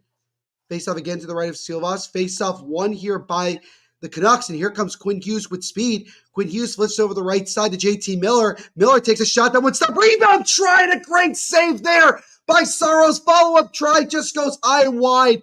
Two great saves from Yusei Saros to deny the Canucks of getting the first goal. Saros is keeping them in this series, man. That's all it is. Jimmy's checking in. What's going on, Jimmy? Happy Friday, man. Thank you for hanging out with us. Hopefully, we see you on the call potentially for game 1 between the Rangers and Hurricanes. We will talk about that in a little bit more detail when we get to the intermission reports here. 8:45 to go in the second period. Here's still no score. Is that feed there? But it was Canucks player, not a Preds player. And Suter gets it out of the zone. Predators get it right back, and they'll dump it back into the Canucks zone with 8.5 minutes to go in the second. And I feel like I want to talk more about Saros just because I just think he's a really, really good goaltender. Also, I really want him on the Devils. I'm sorry. It's like I'm selfish. Little man crush. It's selfish, yes. It's very selfish. Current puck line right now for goals, total goals, -1.5 is the better odd right now than +1.5. By the way, speaking of DraftKings, make sure to use our promo code THPN when you sign up. You bet $5, you get $200 instantly in free bets. And with a lot of sports going on right now, including the Stanley Cup playoffs, this is the perfect time to get in on the action. So sign up with DraftKings, use our promo code THPN, bet $5 to get $200 instantly in free bets with DraftKings Sportsbook, the official sports betting partner of THPN. And as always, bet responsibly as we get a stoppage of play. Again, a little pushing and shoving after the whistle here with 7:42 to go in the second, still no score. So it seems like Jimmy will be doing game 2 of that series. Definitely game 2. Fantastic. And thank you, by the way, for the happy birthday to my mom. I appreciate that. We do have a penalty, Kyle. We have another Canucks penalty. It's Nikita Zadorov. 4-on-4. Another 4. Is it a 4-minute or 2-minute? No. 4-on-4, sorry. Oh, is it 4-on-4? Okay, so it's 4-on-4. So Zadorov goes to the box for Vancouver, and I think, was it Jankowski who got thrown down by Zadorov? I think it's Jankowski that's going to the box. Jankowski, yep. So we will skate 4 aside for the next 2 minutes here, 7:42 to go. What the hell is Jankowski in the box for? He pushed him. He pushed him in retaliation to getting thrown from behind. I don't know. But you know what? You know what, Kyle? I like to say that that's a compensatory call for earlier. Maybe the refs. Maybe. I don't know. But still, you can't, I love girth. Folks. These goals are going to be hard to come by from now on, especially in this series. They have been hard to come by. As now face-off won here by the Predators. Yosio just out of his reach, but he one-handed it. Or excuse me, that was McDonough, who somehow one-handed that puck and was able to get it on net. But Silvas makes the save for his 15th save of the night here. Or excuse me, now 16th. As the shots on goal, even though it doesn't tell the whole story, Kyle, they've certainly picked up here in this second period. 4-on-4 here, 153, 7 minutes and 30 seconds left, man. Something's got to give here. I was going to say, it's this what finally opens it up and gets us at least our first goal. This one here is it's kind of exciting in a way that we still have a 0-0 game at this point here. It really does feel like, again, like next goal wins. Just really. Sorry, I'm just doing something there. Yeah, no worries. Face-off to the right of Silvas here with 7:35 to go. Face-off won by the Predators, but it's shot all the way back down into the Predator zone, so I'll have to restart. Nikita Zadorov got 2 minutes for roughing, and I think Jankowski also got 2 minutes for roughing. So coincidental minor roughing calls as now the Predators behind the net here looking to try to set up, but it's intercepted here by JT Miller. Chips up, and here come the Canucks with a little bit of space. Now gets it over, dumps it into the left side. They're not sure where he was looking for. And that puck goes all the way back down to the Vancouver zone. And it will be an icing here. So the face-off back in Nashville zone with 7:04 to go in this first period. And I'm trying to remember, Kyle, who is number 7 on the Canucks? I keep forgetting. Carson Soucy. Carson Soucy, thank you. Yes, he's been very active in this game, I've noticed. He's actually played really well this series. He's been one of their better defenders. Yeah, he's played really good. I don't know why number 7. He's a forward, right? Defenseman. Okay. He played for the Kraken last year. Right. Oh, did he also play for Edmonton in his career? No, I think before that he who did he play for before Seattle? Detroit? No, I Calgary? think he played in the West. Was it Dallas? No, I thought he played for Colorado or San Jose or something like that. No. I'm gonna look. This is gonna bother me. I think that's something we gotta look up. We gotta look up for that. 44 seconds to go on the 4-on-4 here with 6:22 and ticking to go in the second, as we're still looking for the game's first goal here in this one as they come up the right side. Nashville get it and they stay on side, looking over to Nyquist. Nyquist now behind the net, still with it now on the left side. Nyquist wrapped, still with the puck. He'll wrap it around the other way here. Predators with some pressure, trying to get it on in, trying to set it up here, but Carrier loses it, and now Elias Pettersson comes the other way with 15 seconds to go in the 4-on-4. Pettersson, he'll dump it, and it's blocked away easily by Saros. Puck down the left corner. Carrier gets to it, and now the Predators will slowly come back the other way here as they have it, dump it off the Nyquist. He waits, looking for a teammate, still with it, gets it over. Drive there, just goes wide of Silvas. 4-on-4 is up, so we're back to even strength here. As that puck goes back behind where Saros will play it. Kyle, you have an answer for Susie? The Minnesota Wild. Minnesota, okay. Yes, that's what it was. I He love played that. there for like Not 40 even years. close. Yep, not even close. Not even well, close. Same division, somewhat close. But now we know that he is a member of the Vancouver Canucks. So there you go. Exactly. That's what we do now. As now the Canucks come back into the zone here. Stops on a dime. Both teams in the left boards here with about 5 minutes to go in this period. Garland, he gets knocked down from behind. No penalty here as the refs say play on. Garland just trying to get up to his feet. Gets to the puck. Now loses it here. Gets it out in Nashville, and Nashville will backhand it out of the zone as Zucker actually is going to take it in. He drops it off now. Now over to Zucker again. Backhand try, and that one is stopped and covered by Silvas as Jason Zucker looking once again like he may have gotten the goal, but Silvas shuts the door. He's going to get a shutout tonight. I'm telling you he's going to get a shutout. Silvas is going to get a shutout tonight. That's my prediction. Is he this year's Akira Schmid, Kyle? Yes. Yes. It's seeming that way. So when they play Edmonton in round 2, he's just going to implode. Yes. Totally. Absolutely. Okay. You think any of these teams have a shot? No shot any of these teams have a chance against Edmonton. Right? Again, what, between these two teams? Yeah, I don't think they have a chicken you-know-what chance. I feel like the Canucks would have a better shot if they had a healthy Thatcher Demko, but even then, it's tough to say. But it's like people are comparing the Canucks when they played against Edmonton this season, right? And how they dominated them, right? Right. That was 7 months ago. That was. They played, I think 2 or 3 of their games were in the first 2 or 3 months of the season. They played back-to-back games, I think, against them early on in the year, and they thumped them. And this was at a time when the Oilers were not a good team. Remember when there was a period of time when, I don't remember where it was, but it was some point, I think it was like maybe in mid-November, the Edmonton Oilers, they were saying projection-wise, had to get like to like 120 points or something like that to make the playoffs. When in retrospect, they really didn't need to do that, and they ended up. No, they made the playoffs in a walk. I mean, it wasn't close. They won 16 close. games. Well, what was their longest winning streak of the year? Didn't they win like? I think it was like 15 or 16. Yeah, like it was nothing. Nashville also had a very long winning streak late in the year to get into the playoffs. Yes, exactly. But it's frustrating. Well, I think both conferences wild card battle was the battle of mid. Yes. Because there were so many teams that just didn't want it. They they really didn't want to make the playoffs. More specifically in the East, probably like that last maybe 1,000% in the East. Yeah, 1,000%. So, I think. Do you think it would have been a better series if the Red Wings or whoever else would have made it outside of Washington? They would have made it a more interesting series against the Rangers. Yeah.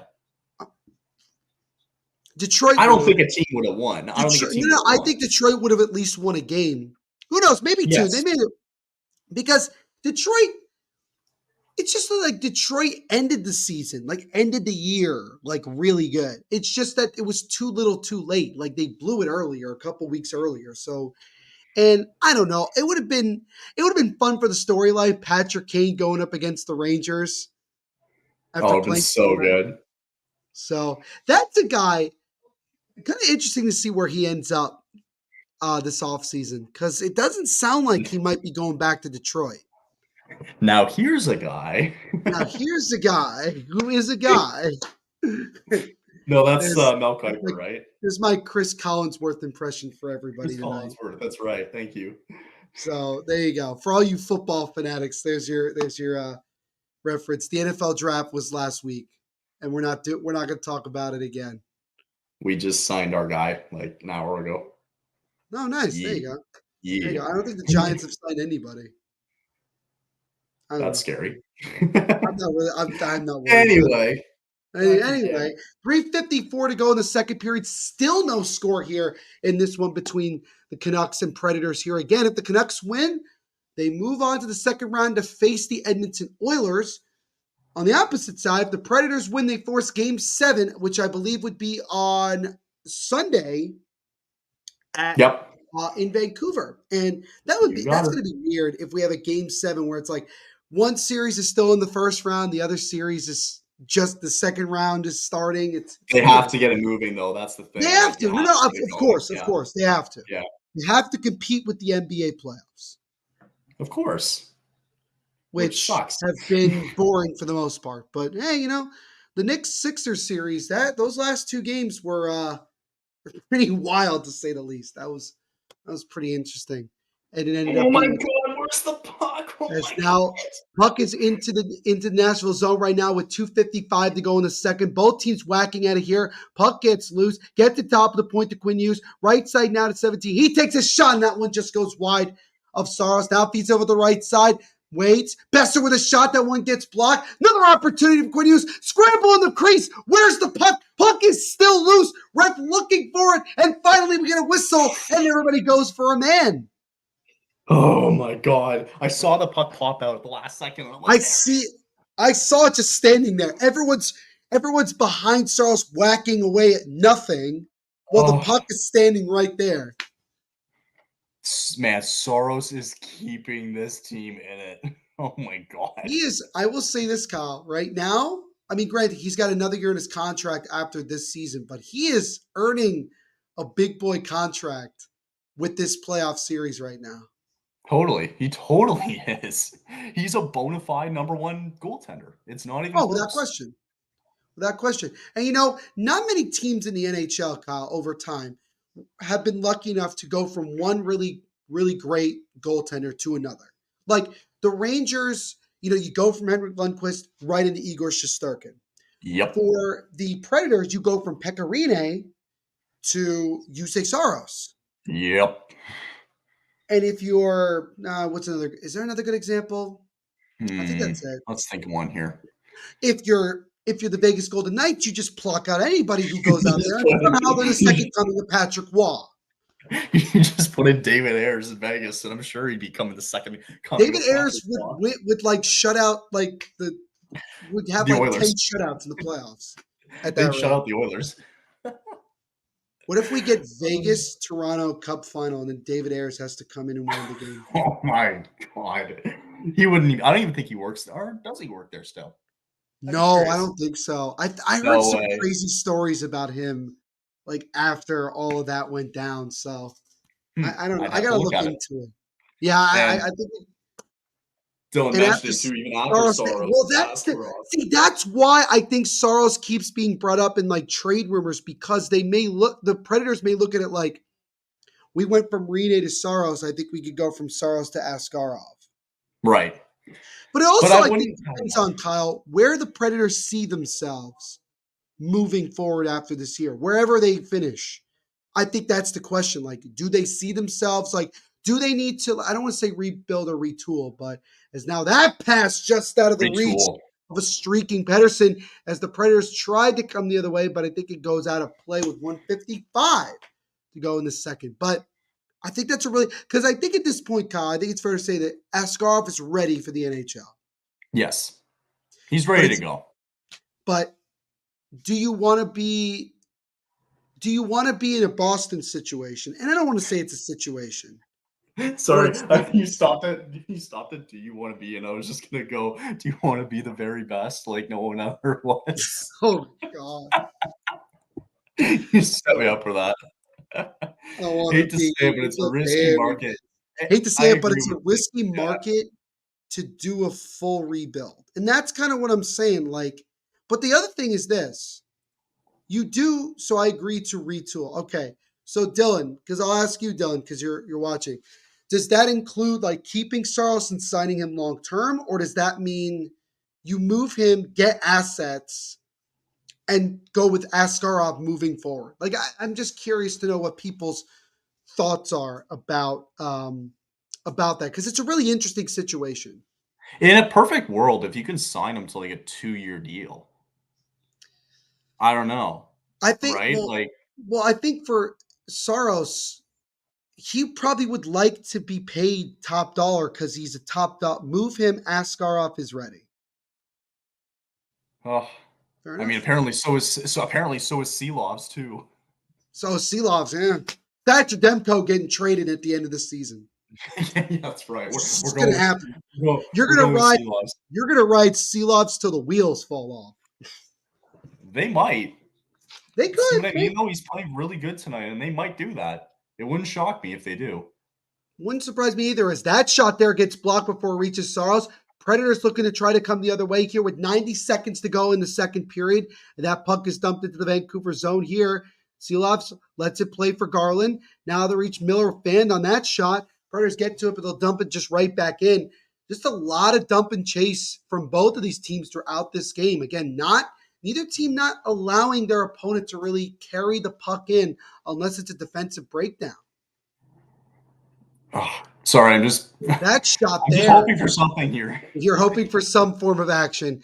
As now Philip Forsberg slows it up, drops it now up to Saros, who will dump it in. Less than 1 minute to go in this second period here. Again, still looking for the game's first goal. As Yossi keeps it in, feeds it over just out of the reach of McDonough, who is wide open. Turnaround slap shot. Doesn't even reach the net.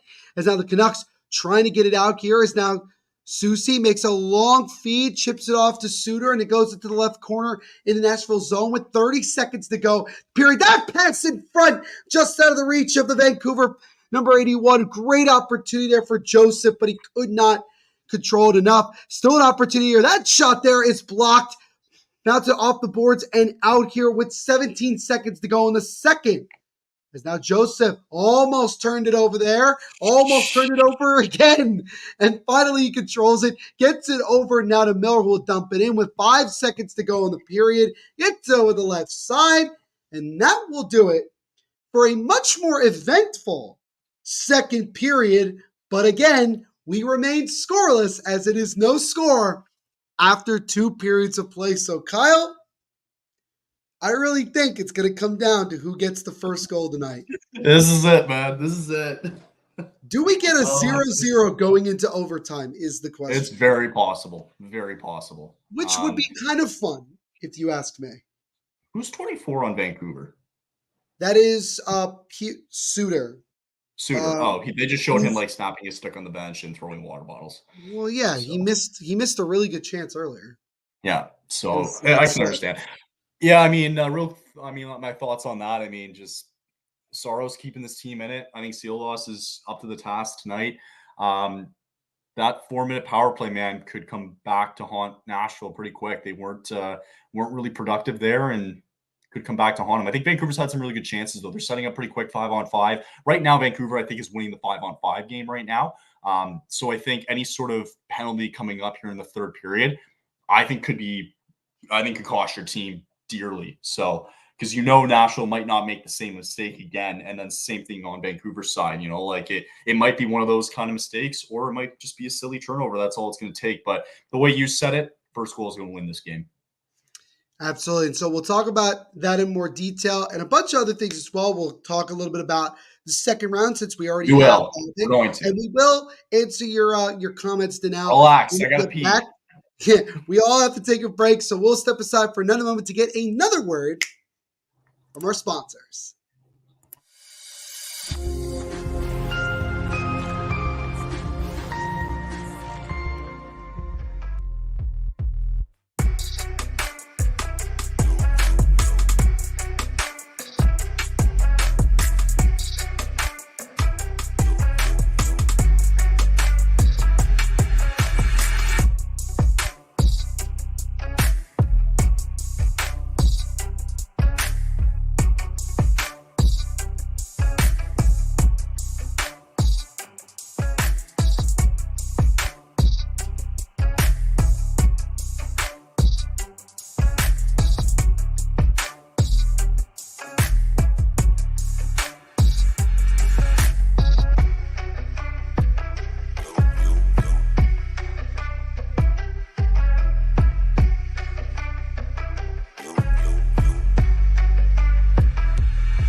Welcome, everybody, here to our second intermission report of our Game 6 of this Western Conference first-round matchup between the Vancouver Canucks and the Nashville Predators.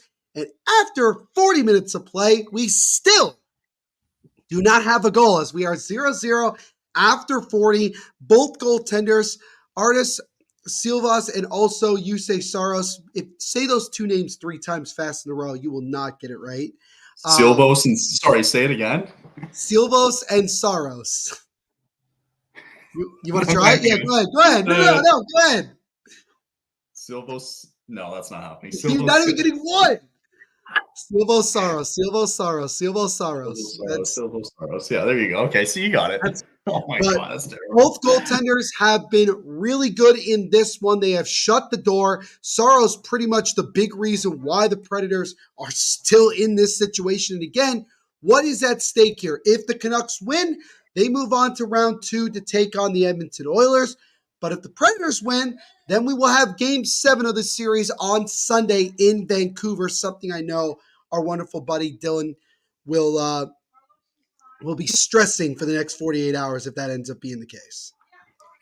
How bad are the Canadian Heritage Moment ads? They're so bad. I just got a glimpse of one. All right. Man, no. So they're not as bad as I've seen the have you seen the Shea Gilgeous-Alexander NBA one? Please, please. I don't. Yeah, those are bad. I don't want to see it anymore. I'm done. I was literally gonna bring that up. I was gonna be like, well, from the American standpoint, that's what you get. Exactly, that's right. Scottish Canadian country ball. That's amazing. That's unique. Who do you think will win? Again, both Kyle and myself went with Nashville, which is ironically funny because I am wearing a Canucks jersey, but we both have Nashville, and I think we have someone else who would like to chime in here as we have our good friend Jimmy Finizzi from the Blue Seats podcast joining us. Jimmy, happy Friday. Good evening, my friend, and thank you for joining us here. What's going on, fellas? How y'all doing? Good. How are you? We want a goal is what That's what we want. We're not asking for much. Yeah, no, I'm seeing, we're not getting that much. Dylan, you can't kick me out that easily, my guy. I mean, good to see you, Dylan, but wow. You are the worst, my guy. Well, since we have you here, Danelle did ask the question earlier. What do you think? It's your Rangers, man. So walk us through this series. Actually, really quick, Jimmy, before you answer that question, just really quickly, from the, in this game that we're covering tonight, who do you think at this point is going to win? It's still no score. It's still literally up for grabs. Does Nashville force Game 7, or is Vancouver going to find a way to win and win this series? Vancouver's got this. There's not going to be a Game 7 Sunday night. Guaranteed. And if there is... he is guaranteeing this, people. And if there is a Game 7, if you guys stream it, I will personally come on the air and apologize. Personally. How about I'll leave that up to you. How about you just post a video on Twitter? Yeah, there you go. No, listen, I in all seriousness, I think Vancouver's got this. I know that goaltending's big this postseason, but I just think that Vancouver has just enough firepower offensively to get it done. James Miller's having a great year. I mean, look, Elias Pettersson. What's up, Danelle? How are you? I see you guys in the chat. Good to see you guys. But how come we don't have more than 13 okay. in the chat right now? We're dragging. We bring Jimmy on, and we don't have like 500 people in the chat. This is we're dragging here. Well, let's get to the point, though. Yeah, let's get to. You're here to talk about. Obviously, your Rangers moving on. They're taking on the Carolina Hurricanes in round 2. As Danelle did mention earlier, we wanted to bring it up and think this is perfect time to do it. Initial thoughts before Game 1 on Sunday of this series. Well, I think it's important to note first that I will be recording a new episode of my show previewing that series from the Blue Seats. What's the show? Rangers podcast. Make sure you go subscribe to that. It anyway, Kyle. I was going to say. Let him do it. Let him cook, please. You really think I'm not going to plug my own show? Yeah, no, listen. I will be recording a new episode tomorrow, officially giving my pick So if you want my official pick, stay tuned for that because I'm No, still. we want it now. No, we want it now. Please. To be truthful, Yeah, we want it now. I'm nervous about this We series. brought you on to answer the question, and you're not answering it. No, that's a fair point. But no, listen. This series has me really nervous. Carolina's just they're too good, man. They're too damn good.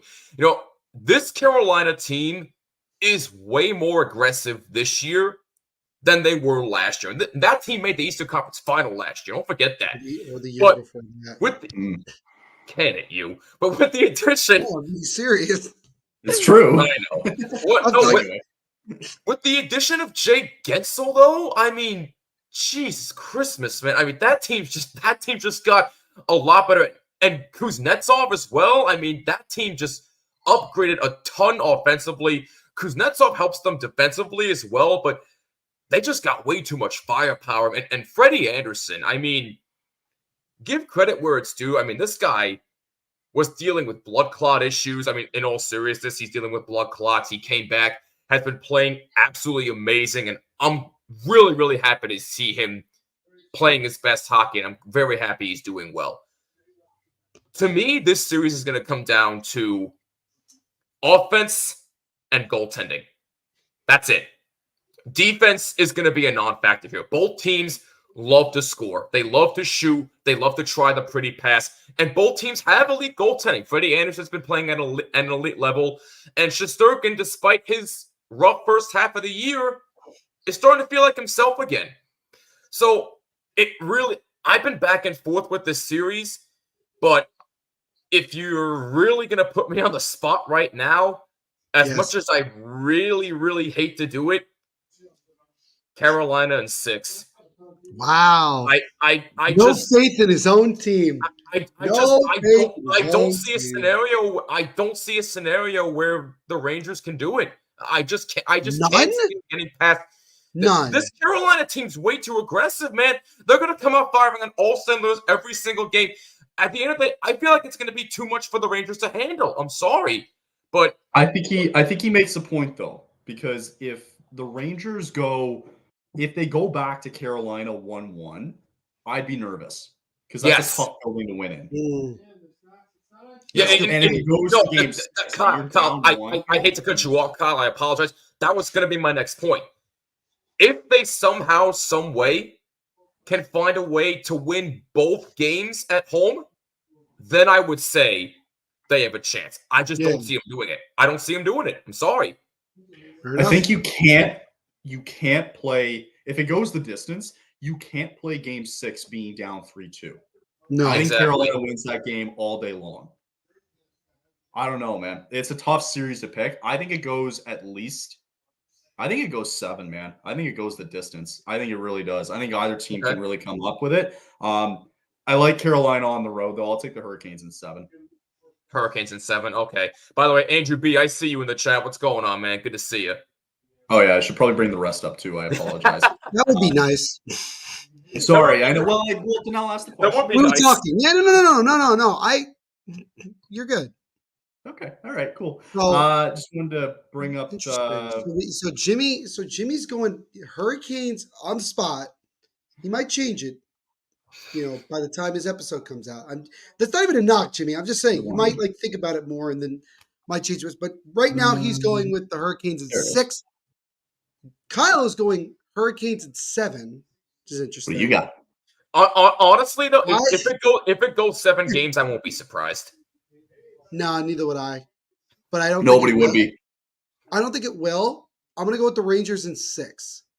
What? I'm going to go with the Rangers in 6 because. Wow. And the reason that I say that is because I feel that the Rangers, as funny as this might sound, because they won the President's Trophy, I actually feel like that they are the underdog in this series against Carolina. I agree with that. I agree. Before the playoffs started, the Hurricanes were a lot of people like Vegas's betting favorite, which I got. If you look at their team up and down the lineup, that is one of the most talented teams. Do I think either one of those teams beats Florida in the conference final? I don't. No. Full disclosure, I don't. No. Kuznetsov is hilarious. I think he's hilarious.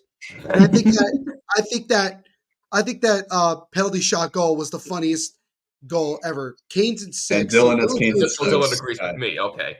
So okay. What do you think of what do you guys think of Game 7 tomorrow night, Leafs Bruins? Who do you got?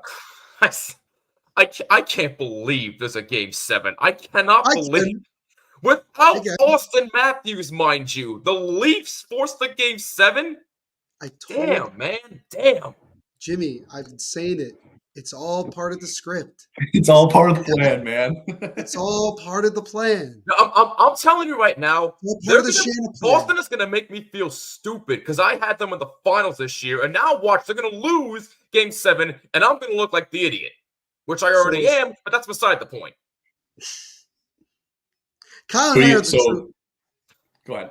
I was going to say, Kyle and I are the true idiots. We had the Capitals beating the Rangers in 7, and they didn't even win one game. We did have that. Yeah, we did. Look, hey, in fairness, I did not predict a sweep.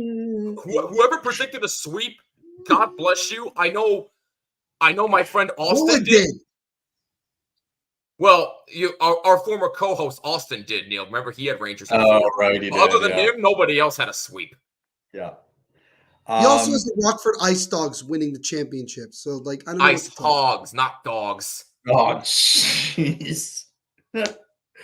So for tomorrow, Utica comments are better. I don't care. Move on. For tomorrow, I got Boston winning this game. I don't have trouble. Yeah, I just can't see Boston losing at home again. And if they do, there's going to be time to blow it up. I'm going to have major questions for the Bruins if they lose, because it'll be their second consecutive year where they blew a 3-1 series lead. Not only that, sure, I don't think they've won a clinching series game at home the past 2 seasons. So if they lose tomorrow, you might be right. There's gonna be questions about their head coach. There's gonna be questions about, is Brad Marchand gonna stay? There's gonna be a ton of questions for the Bruins if they lose tomorrow. Dylan's got the Leafs winning, and then he gets swept in round 2. Swept in round 2.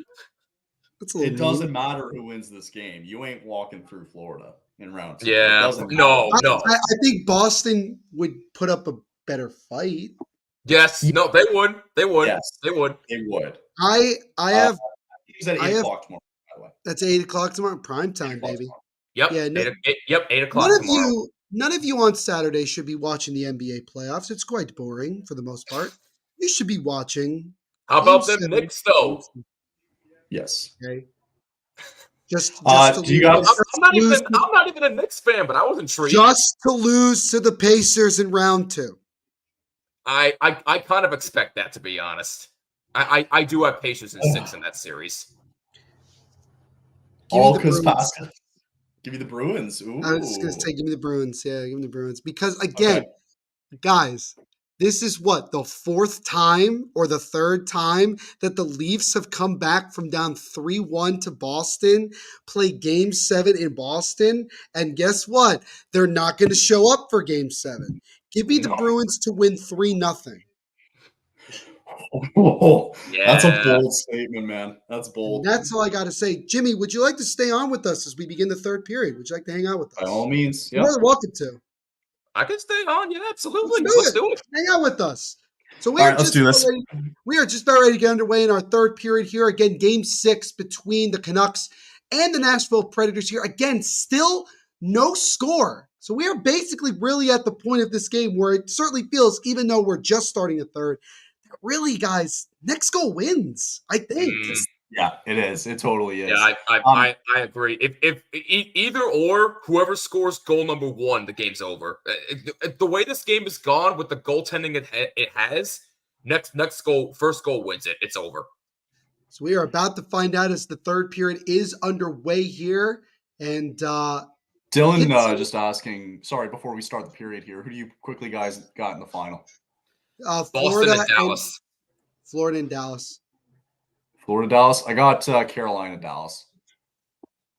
I still stand by Boston and Dallas unless Boston makes me feel like an idiot tomorrow, but we'll see. But I still stand by the Dallas Stars, though. My hot take for these playoffs depends on how this game goes. Oh, interesting. Okay. And maybe game 7 as well. Okay. I feel like this involves Nashville in some sort of way. Right? Is it funny how I'm thinking the same thing? I may or may not have been overthinking it, but Then again, we did have Washington winning in 7. I have Nashville in the conference finals against the Stars. Okay. Okay. Which, That doesn't surprise me. Look, if the Predators get beyond this, right, come back, and Saros is playing at this level, it might be really hard. It might be a lot harder on Edmonton than we think. As now the Predators trying to get in zone, they'll dump it into the right corner here, back into the Vancouver zone here, puck around the boards, and that's won by Nashville. They have it just out of the reach there on the right side. Predators putting on some good pressure here, still in the right corner. Now the Canucks trying to get it out, and they just get it out eventually. As that Nashville. Bold. Rangers in Nashville. Rangers in Nashville. Wow. Wait. In the Stanley Cup final, Andrew? That'd be awesome. What's going on, two-pad stack? What's going on, guys? As that shot there just goes wide of Saros, and that puck goes all the way back. Two-pad. Had the pleasure of having him on. Had Ace on the other day for Bruins Leafs game 5 the other night. Game 5, yes. Oh, that was nice. This is Ian Cole, by the way, right? For the Canucks? It is Ian Cole. That is correct, yes. Well, that's who did he play for last? Who did Ian Cole play for last? Was it Florida? Ian, oh, God. Colorado? Might have been Colorado now I think about it. Stand by. I'll find out for you, boys. Thank you. Oh, the famed Neil. Thank you. Yes, I'm doing You're my famous. I'm doing my thing. Famed Neil Villapiano. Dylan says Tampa as opposed for he was on Tampa. Okay. For Ian Cole. For Ian Cole. Yes. Yeah. No, Dylan's correct. It is Tampa. Kyle, Lauren is sure. I don't know why, but sure. Lauren's great. Yeah, Lauren's great. Sure. We did. Had her on the other day for game 5 too as well, Ace. So I had the pleasure to work with her for game 1, that crazy game 1 of the first round between Colorado and no, that wasn't that. Oh my God. That was Grace. That was Grace. That wasn't Lauren. Oh, that was Grace. My bad. Yeah. Do you think it'll go to overtime tonight? Yes. No. Yes. No. What is wrong with both? No. You're saying no because you don't want it to go to overtime. You're not saying it because Kyle actually, for some reason during the playoffs, prefers to sleep. And I don't get that from you. Sleep? What? Sleep? No. What's that? He's not staying up for game 6 between Dallas and Vegas. He's not staying up for that. You're damn right I'm not. Oh, my God. He's not going to. You're damn right I'm not. He hopes to wake up tomorrow and the Dallas Stars won. I was wide awake at 6:30 this morning. I could see that. I was just up. I've been up since 6:30 as well. As that shot there, and I don't know how that didn't go. Oh my goodness. Suter was on the left side with somewhat of an opening, and he couldn't get it past Saros. Canucks still with the puck. That shot is blocked on the right side. As now the Predators look to come out of the zone, and they do. But oh my goodness, I don't know how Suter did not score there. How in the world did you miss that? Oh my God. Icing here. Because Saros got a pad on it. Did he get a pad? I'm going to see a replay here. Yep, showed a replay here on TNT as we saw it again. Also for two-pad, I got Boston, by the way. I got Boston. Jimmy's got Boston, and yep, I have Boston too. Not only do I have Boston, I have Boston with a shutout win. I don't. I have them winning. I have them winning 5-2. 5-2. 5-2. Yeah, 5-2. Damn. All right. Bet. I think the Bruins win 3-2. Leafs go into the third period up 2-1. Oh no! No, not again. That would be inevitable. It would. David Pasternak with 2 goals for Boston in Game 7. Oh my goodness. No. What's up, Lauren? No. Lauren's like, go Canucks. Go Canucks. Good night. Speaking of the Canucks, a good backhand try by Garland gets stopped by Saros. Puck now behind the net. Canucks still with some pressure. Top of the point out of Quinn Hughes with a drive. That one gets blocked. Predators getting it out of the zone. They do. We're just about 5 minutes into the third. Canucks coming right back in. They stop, beat it over, and Saros will cover it with his glove. And we'll get a face-off here with 15-16 to go in the third. Hang on a minute. You're serious about this, Andrew? Seriously? 5-3 Leafs. Andrew, they ain't gonna score. I love you, crazy. but why? Why? Yes, I was. Oh my God. Nice. Very good. But no. Wait. But no. Oh, by the way, Kyle, I forgot to ask: Are your pillows safe? For now. For now. For now, they're okay. For now. If Elias Lindholm scores the overtime game winner tonight, I don't think Kyle's pillows are going to be safe. I'm gonna flip Kyle will not do the end of it if that happens again. He's gonna flip it. If Nikita Zadorov scores it, I'm gonna lose it. If Nikita Zadorov scores it, I'm gonna lose my marbles. Oh gosh! You know, I just realized. To be fair, she started it. Started where, Kyle? Where did this start? I think we were just talking smack on the last stream about the Canucks and Predators, and I was told, well, it's because I made my rant in Game 4 when Lindholm won it. Yes. So, you popped on my stream during Game 4 Rangers Cats with Jake and Lauren to rant about how apparently they won the trade because Lindholm was one overtime winner, and all hell broke loose. And I mentioned it again tonight. Future Bruin Elias Lindholm. That's funny. Sick. Yeah, already brought it up to now. Play for the Lightning. We saw that. Lightning, Hurricanes, Wild, Avalanche, Blue Jackets, Penguins, Blues. When the heck did he play for the Blue Jackets? When the heck did that happen? Maybe like 7 years ago. I think that was earlier on in his career. Let me look. Yeah, like 7 years ago. Yeah. Also, I just want to say, Sherwood of the Predators, why he's not sponsored by said Sherwood is beyond me. Yeah, maybe he doesn't like Sherwood. That's a crime. Maybe because Sherwood doesn't pay. That too.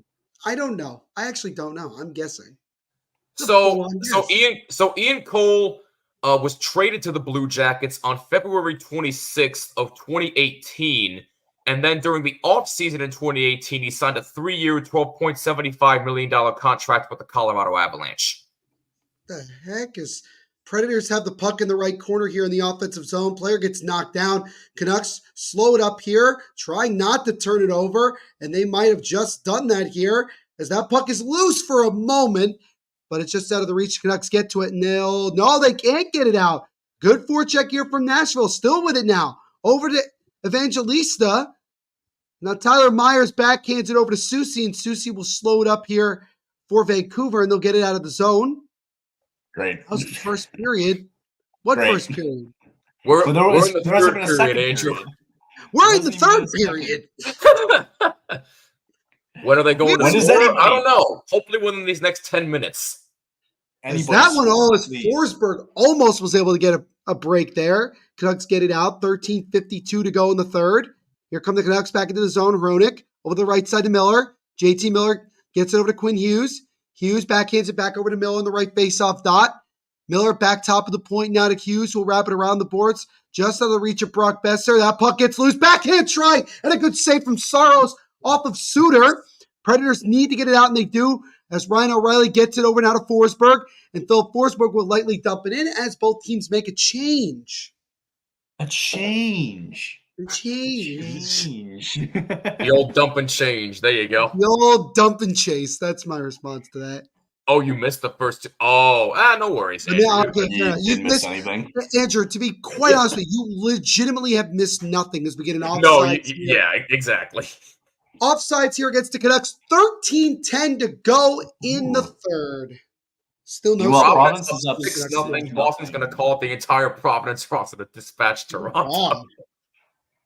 They just might if they keep that up. I just realized I left my computer charging in the other room. The horror. You have one job, Neil. Leave me alone. And hey, by the way, I know I said it in the chat earlier, but in all seriousness, please tell your mom I wish her a happy birthday. I hope she loves it. Tell her right now. She's watching. Happy birthday, Mrs. Villapiano. At least I think she is. Watch them be in bed. Watch them be in bed. Oh, no. Stop this nonsense. All right. Give me like 2 seconds. I'm gonna get my charger because Okay. the boys at 2%. Oh, You yeah. get your Go charger. get that charger, boy. Oh no, not Jimmy, a Pro Watts commercial again. Yeah, I'm leaving the room. Yeah, no, go. Yeah, I You may want to can't. get out This now. commercial no more. I can't. I'm done. Jimmy, what do you think of do the Stars end it tonight? Do you think? Repeat that, man. You got cut off for a minute. Do you think the Stars end it tonight against the Golden Knights? Yeah, it's over. It's You over. think it's over? You Yeah. know, after all the momentum that Dallas had at home, I mean, I get it. Vegas is home, but Dallas has won both road games. You know, I think if it goes to 7, I think the Stars are nervous. I like Dallas to win the series, but I think they get very nervous in Game 7. Well. What's up, Connor? How you doing? This is Pain. Who decides to show up?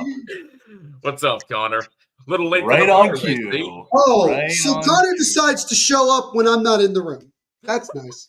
Thanks, 3 Connor. periods, by the way. 3 periods in. Nice 3 job. periods in, too. By the way, Neil, Andrew B is asking if you have your famous wine tonight. Oh, yes, that's right. Oh, not yet, but I will. Ah, Give damn. No, guys, I'm saving it for overtime because it's going to happen. We're not going overtime. Yes, we are. You're going to like it. This game This is when you know Kyle. This is when you know Kyle's stressing. He started putting the hood. He put the hood on. Now he's stressing. I'm very stressed. I'm nervous. And he's not even we're not fans of either one of these teams, regardless of the fact that I'm wearing this. I have a hockey bet going on. I have 8 teams in the playoffs, so I have the Predators. I don't have Vancouver. Fair enough. So you know, I'm not going to question it. Puck now in the right quarter here in the Vancouver zone as the Predators are able to intercept here. Wrapped it around the boards here. Now in the right corner again in the Vancouver zone. Both teams whacking at it. Now Parkinson has it. He takes a shot that deflects up and out of play. That went way high up.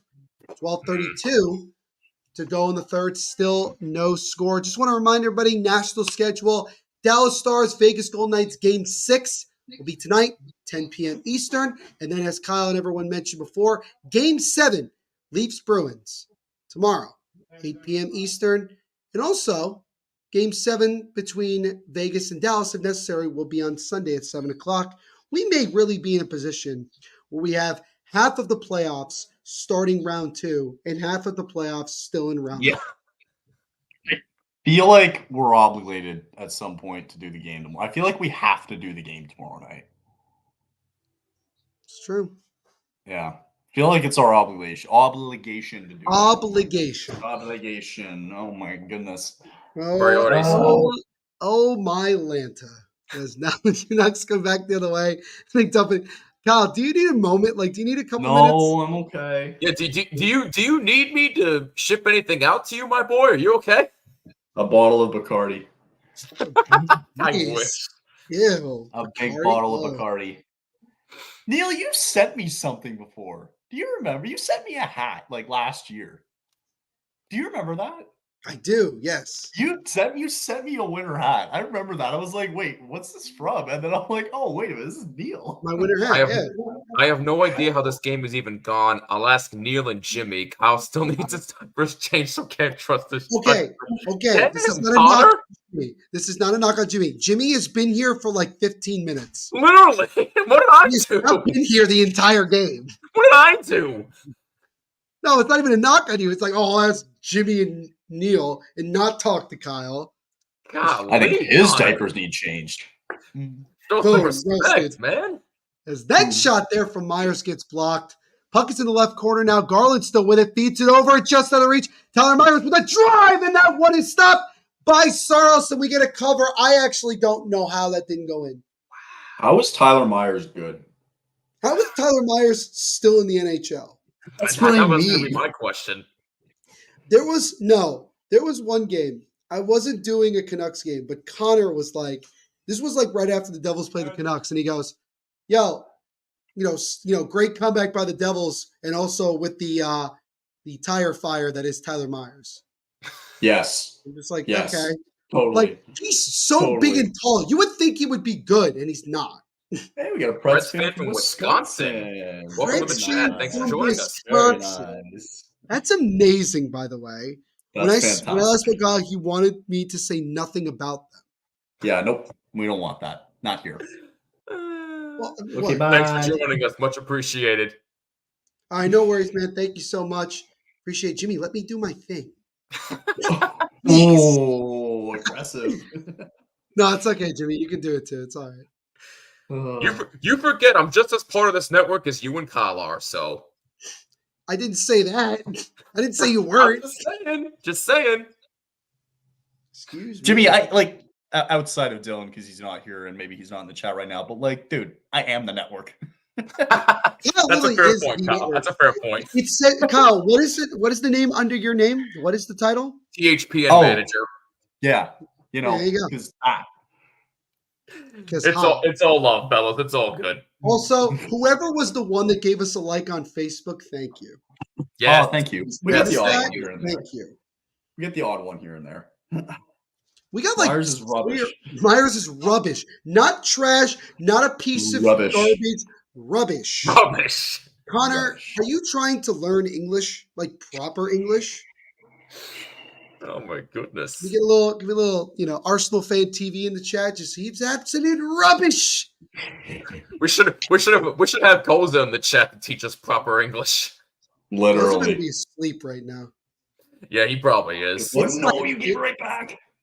As now the Canucks try to come the other way, backhanded out, and now the Predators will control it here with 10:55 to go in the third. Yossi on the right side. Puck now back into the Vancouver zone here. As now the Canucks look to come the other way. Might be a 4-on-2 if they hurry. Canucks coming into zone. Draw pass over. Waits. Still with it. Shot. That one is blocked. Turnover there. Scramble in front. And Saros is able to get it in cover. Wow. Saros is keeping this team alive. Yeah, he's carrying this team right now. Dude, Kyle, the trade value is going through the roof. I know it's going through the roof. That's not good for you. I mean, yeah. It's not great for you. Alexander Holtz, you are a Nashville Predator. Oh, God. Seamus Casey, you are absolutely 1,000% Nashville Predator. It's gentlemen, it's days like this that I really miss Jesper Boquist.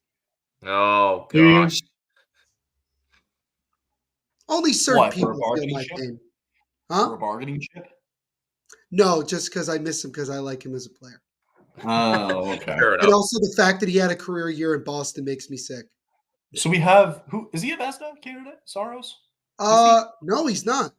He's not. Similar, because if you think about it, why? Well, similar to Shesterkin, a good part of the early point of the year, he really struggled. Yeah, that's true. Remember, Nashville didn't get good until the last month and a half of the season, if we remember. Yeah. So fair enough. That's why. But now, but Saros, unlike Connor Hellebuck, flips it on when the playoffs start. That's a fair point. It's a good point. It's a very good point. Do the Winnipeg Jets now regret paying Connor Hellebuck after what the heck they just saw against the Avs? That's what I want to know. Do you think Jonathan Quick sees the playoffs at all? Please, I hope. Yes. I think he at least gets one or two games in this Carolina. I think he gets one game. At least one. If he doesn't, then I don't know what the hell they're doing with him. Do you mean a start, or do you mean like he just gets into a game? Oh no! He's going to start. He's going to start. So how are we going to flip? How are we going to turn back the clock and have Jonathan Quick pull out 2012 again when he gets in? Oh God! Oh, who knows? I'm not going to go that far, but well, we'll see. Is now the Predators. Forsberg with a shot. That one goes into the left corner here. Just reached the halfway point of the third. Predators with a backhand try. That one hit the post on the top post, and it didn't go in. I think it was Nyquist who got it on there. Youngster with a drive that goes wide to the left corner. Good pressure here. O'Reilly trying to keep it in. The Canucks look to come the other way. They lose the puck. It's at center ice, and now they'll dump it in here, and the Predators will settle it up with 9.5 minutes to go in the third. I can't believe that the Predators didn't score there. Hit the post. And now just watch. that's Just accepted. watch. Here come the Canucks 2-on-1. Feeds it over right side. Backhand try. And a great save from Soros. Canucks still with it now. Top of the point. Drive there. And that one is a diving block by the Predators. And McDonough will get it out of the zone. My goodness. That was a terrible giveaway. That was the worst giveaway. That was horrible. All that time, and you blew that, man. What a save by Soros just moments ago there to deny the Canucks of that goal. Me too. Still a PTSD from game 4. Jesus. And now, and almost a chance there for Nashville. Good hit by Zadorov to knock him off the puck. 8:40 to go in the third. Canucks dump it into the left corner of the Nashville zone as Lazon around the boards here. Some good takeaway here is now an opportunity for Mikheyev. He stops, loses it, and Nashville's able to get it out of the zone. Thank you, Connor. Getting compliments, by the way. Yeah. Yeah, I know. I saw. Thank you. Thank you. I either get complimented for my suit and tie or a jersey. Other than that, I'm fine. You look good regardless, my man. How do you call that icing?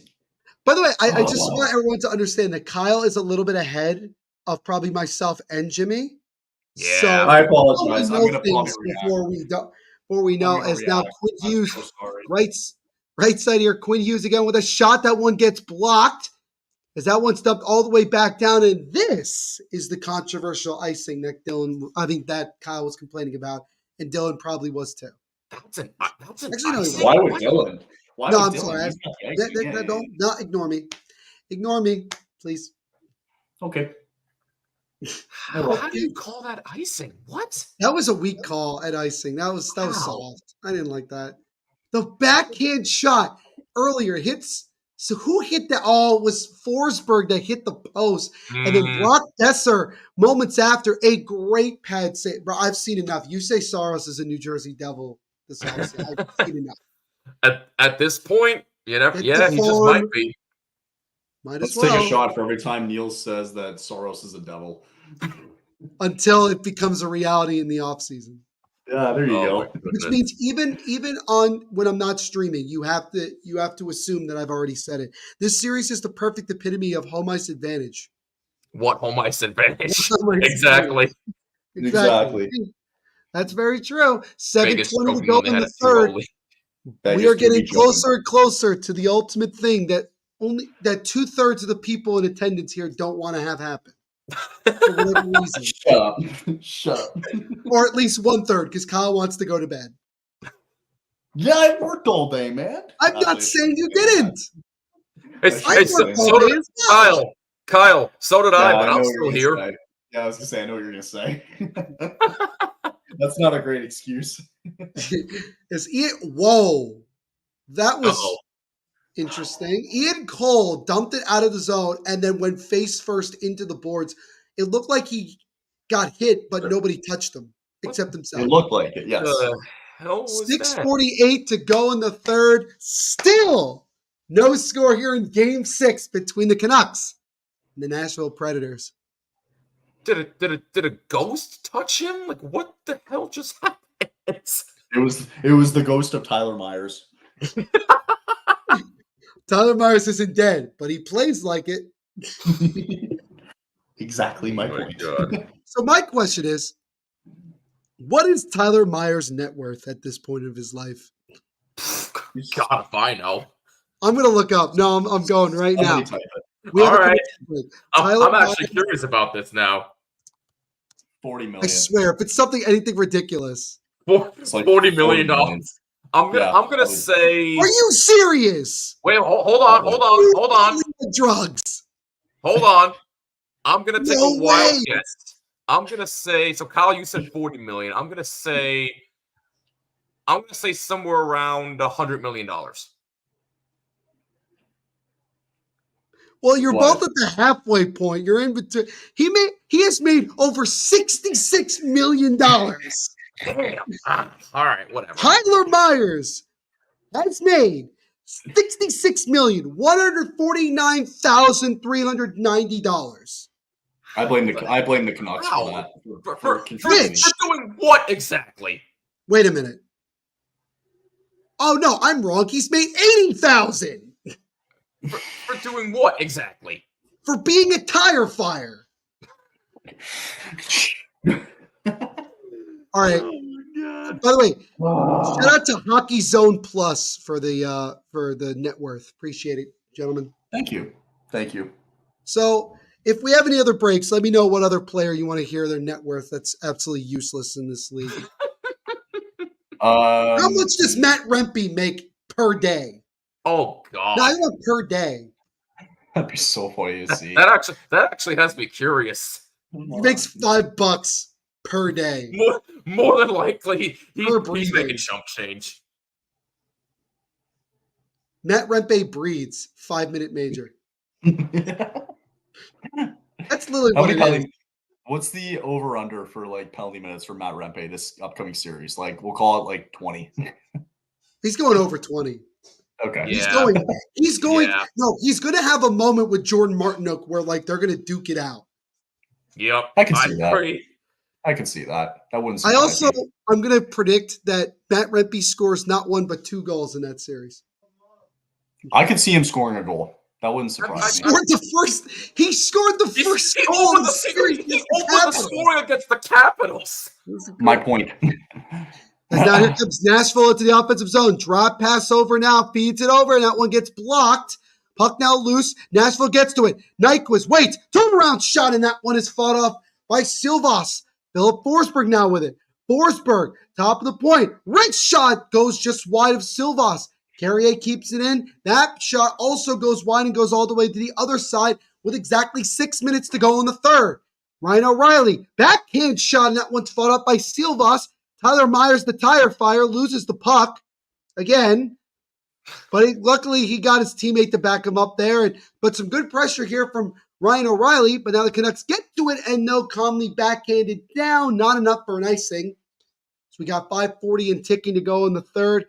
As now the Predators fans begin to rise. As I think we're at that point where everyone's going to stand for the rest of this one. More than likely. With the greatest respect to Buffalo Sabres, send him back to where he belongs. Kyle's going to stand. He's not going to. Is that puck? Oh my goodness!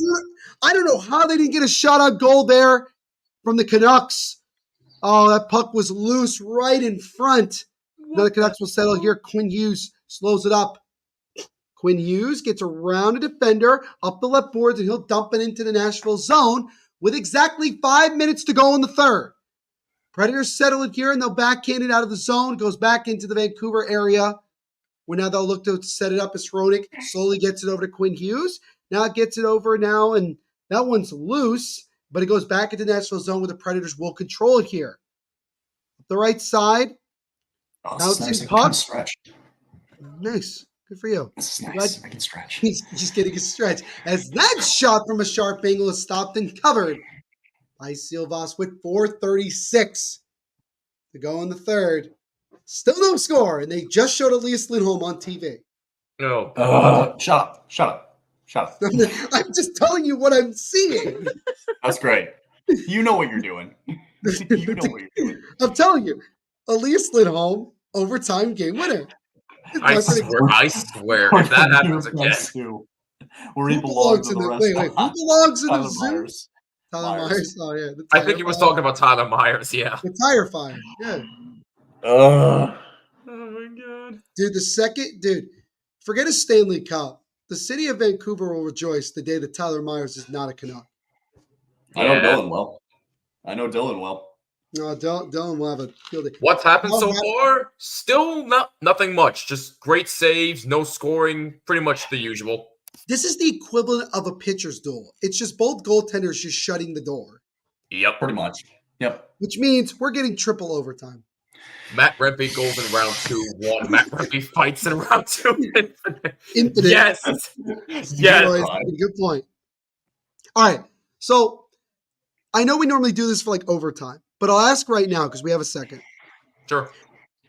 Each of you pick a guy from both teams to score the first goal.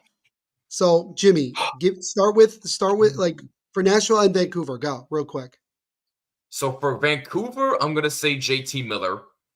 And for Nashville, I'm going to say kind of a dark horse here. Ryan McDonough. Okay. We don't need the Ranger biased in the chat, Jimmy. I'll go. I didn't even do that on purpose. I was just thinking of players off the top of my head. All right, go ahead, Kyle. Evangelista and Dakota Joshua. Wow. Okay. Yeah. All right. So for Vancouver, I'm gonna stick with. I'm yeah, I'm going. I'm doing it. Elias Lindholm is gonna be my pick for Nashville. Right. Kyle, I'm sticking with my guy to watch. I'm gonna say Gustav Nyquist. Okay. Ooh, I'm telling you, dude. Okay. Who is that? Oh, is that? Wait, who's that actress? Oh, that's Oh my God, what's her name? Oh, dude, she was in like, oh God, Nicole Kidman. Thank you, Nicole Kidman. Okay. Why is Nicole Kidman at a hockey game? Because Does she live in Nashville? Probably. Maybe she's a Predators fan. Maybe she lives in Nashville. No. What do you mean? Why is she at the hockey game? Maybe she's a fan. Maybe she wants to watch the game. Good point. Oh, that's funny. No, but it's just like, no, I'm sorry. I'm just thinking like she's English, and I'm like, how much hockey has she seen? Maybe she's probably seen a lot at this point. Maybe she's friends with Carrie Underwood. I don't know. Does Carrie even go to games anymore? Well, Mike Fisher's retired, so. Well, I was gonna say Mike Fisher retired, so I don't think she does anymore. I guarantee you, Mike Fisher's here. I guarantee you. Connor's got Evangelista and Garland. Okay. Is Evangelista currently the best name still left in the playoffs? Best last name? No, I think it's Rempe. Oh God. It's Mikheyev comes in. Mikheyev with a shot, and that one is stopped by Saros with 4 minutes to go in the third. As now the Predators look to chip it out of the zone. They do. As now it gets over to Carrier. He'll backhand it into the right side. Carrier has been incredibly active tonight for Nashville. It's been like really in the middle of a lot of stuff, especially he comes way up in the zone, much more. Point. Maybe she married. That's true. Good point. I have no idea if she's married or not, but that's a good point. Maybe she's filming a movie and the director got her a ticket to the game. Barry Trotz must be on edge right now. Oh my goodness. Yes. Is Bruce Boudreau watching this game right now? Yes. I probably Will he be a head coach in the NHL again? No. His time's done. Think so. Actually, no. You know what? Yeah, he could coach. I'll give you a team. Seattle. Yes. I was thinking the exact same thing. Oh, by the way, guys, we got a heart on Facebook now. Hey, so appreciate it. On Facebook, and Kyle with the big yawn. Shut up. he basically is like, who cares? Left side now. That pops up and out of play. Oh, I care. Oh yeah, that's right. Connor's Meghan Markle was at the Canucks game. Oh, and not one person cared. And not one person cared. Yikes. Look, man, ask Jimmy the amount of celebrities they see per game at the Garden, who probably don't even watch. Too many. Way too many. I mean, you got freaking Ryan Reynolds shows up there. Liam Neeson shows up there. Ryan Reynolds is a fake fan of hockey. Yeah. He's an LA King fan. Don't get it twisted. I know. Yeah. Don't get it. Yeah. Is that Will Ferrell you said, sorry? Or I've seen Ryan Seacrest at a Ranger game. Well, that makes a lot of sense because he works in New York. Yeah. Jimmy Fallon too, being a Ranger. Jimmy Fallon's always there. I would argue to say Jimmy Fallon might be the biggest celebrity diehard fan of the Rangers. Who do you think would be a celebrity? 100%. Who do you think would be a celebrity for the Utah team? Wait. Colin Sexton. Are you asking for our opinions of what we think they're going to be named? No, we're just making a joke. These are dead. I was going to say. I think the answer is Colin Sexton of the Utah Jazz. Or Jordan Clarkson, the best sixth man in the NBA. Yes. Sorry. Liam Neeson is a Ranger fan. You're right, Connor. Who's the biggest Canucks fan, celebrity-wise? Oh, God. I have no idea. Roberto Luongo? Maybe. He's the only one I could think of.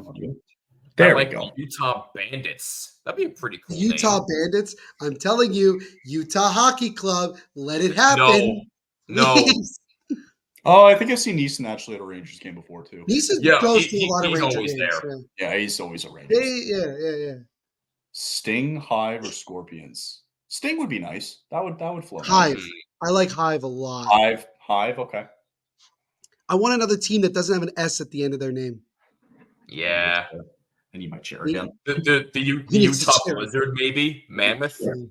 2 minutes to go in the third period. Still no score here. Looking for our first. Oh, no. Elias Pettersson in the left corner here.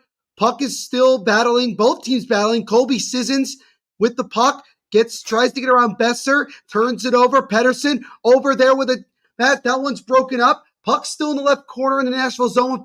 100 seconds to go. Feeds to the front shot. Score! Suter with 100 seconds to go. And the Canucks have taken a lead. You gotta be absolutely kidding me. The Rogers Center is going ballistic as Suter with, 99 seconds to go. And the Canucks have scored and they're up 1-0. Wow.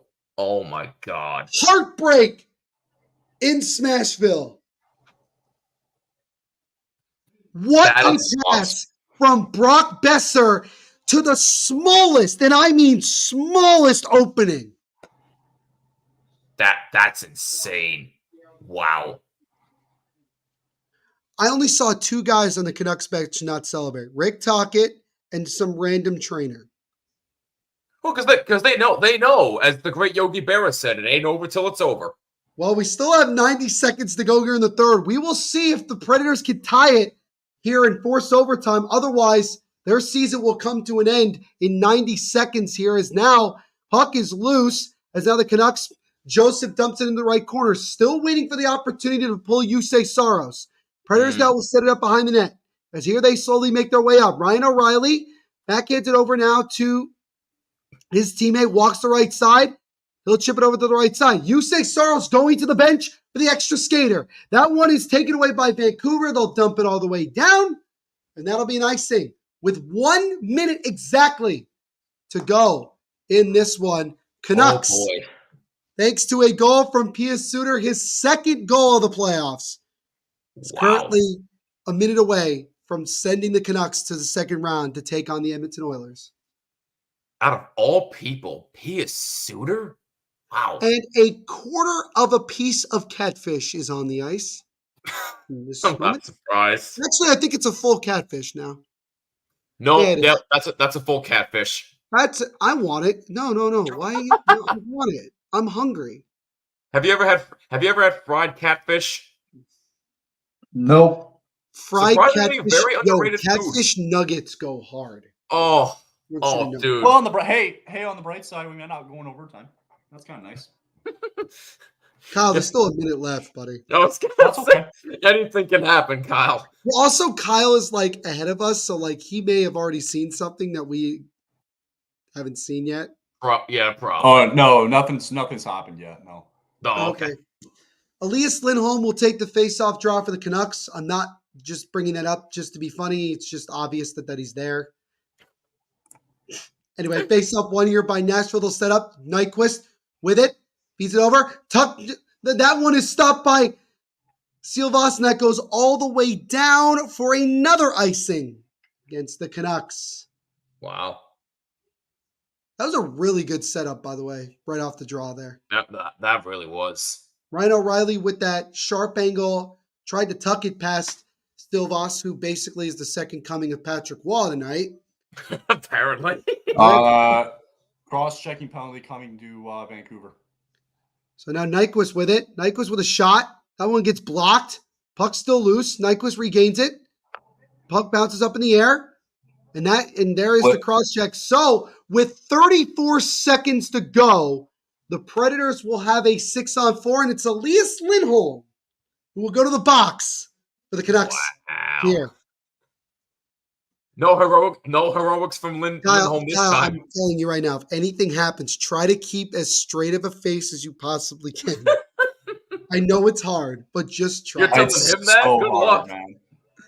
It's so hard. That was a dumb penalty by Lindholm. It was. Did anybody see that one Canucks player that was jumping up and down when they called it? He was like, yes. No, you idiot. It's called Smash, bro, because I want to smash my head in a car door. Jesus. Let's not go that. Can we talk about the fact that? Can we talk about the fact that if Nashville loses this 1-0, that's just disgraceful. Yeah, against a third string goaltender, you let a third stringer these last 3 games basically shut the door on you. Yes. Outside of game 4, maybe. But come on. Yeah. No, you're right. You're right, guys. That's a disgrace. This is tough, man. Yes, it is. I feel really bad for Yusei Saros. I do too. I do too. He does not deserve this. One goal in this game should not have decided it, man. No, he deserves better than this. We've all gone silent at this point. Yep. We all just disgusted. I'm disgusted. Kyle's just like, I am thoroughly disgusted. 33.9 to go. Face off to the right of Silvas here. Canucks still with that 1-0 lead. Just about a minute ago from Pius Suter. Face off one here by the Canucks.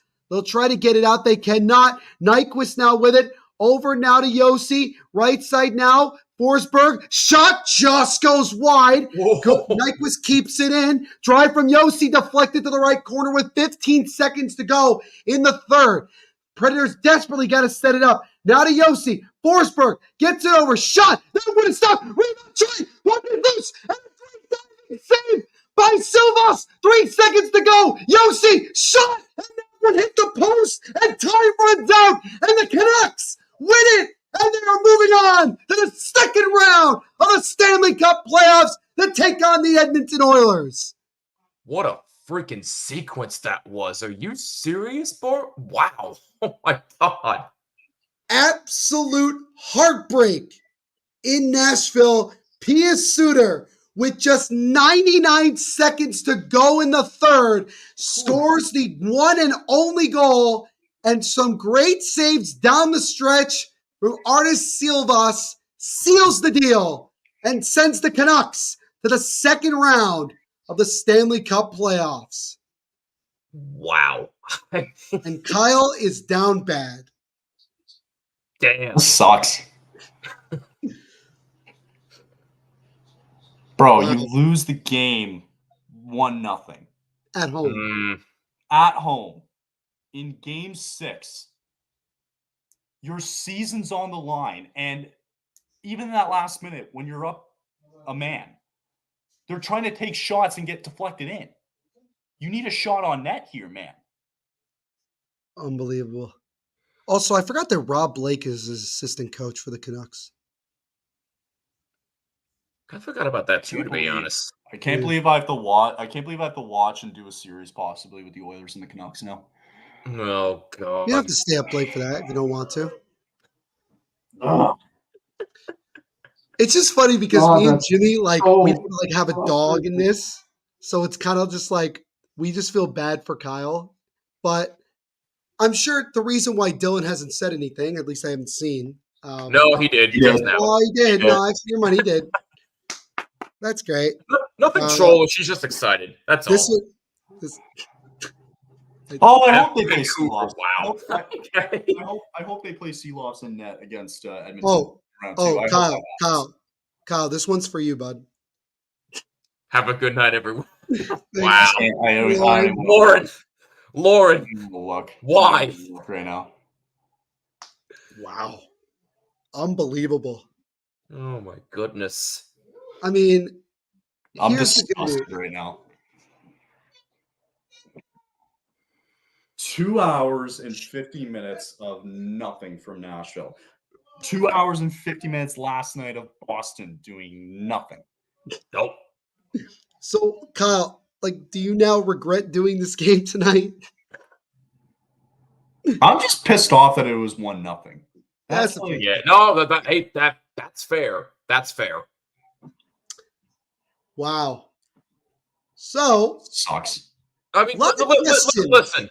I get it.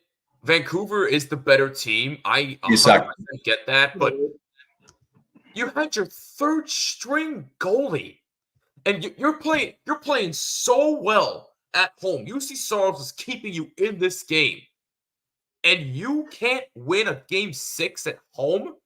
Come on, man. No excuses. Jimmy. Well, I knew the pillows weren't safe for much longer.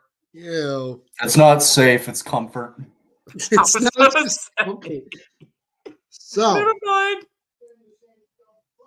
I'm frustrated, man. I'm like so stunned. Frustrated. I'm like stunned, boys. I don't even know what else to say. Damn. I know what I have to say. Lauren said, "Now you feel my now you pain." feel my pain. Ouch. Wait till tomorrow night. Oh, shots fired. Wait till tomorrow night. I'm just gonna leave that alone, and I mean, oh my gosh, wow! They are going to get getting annihilated against Edmonton. I hope they play Sea-Loss. I hope they do. I mean, I hope they do. At this point, the question is I'm leaning Oilers in this series. Let me take that out for a sec. That is amazing. Player of the game, Silvas by a country mile. Wow. So,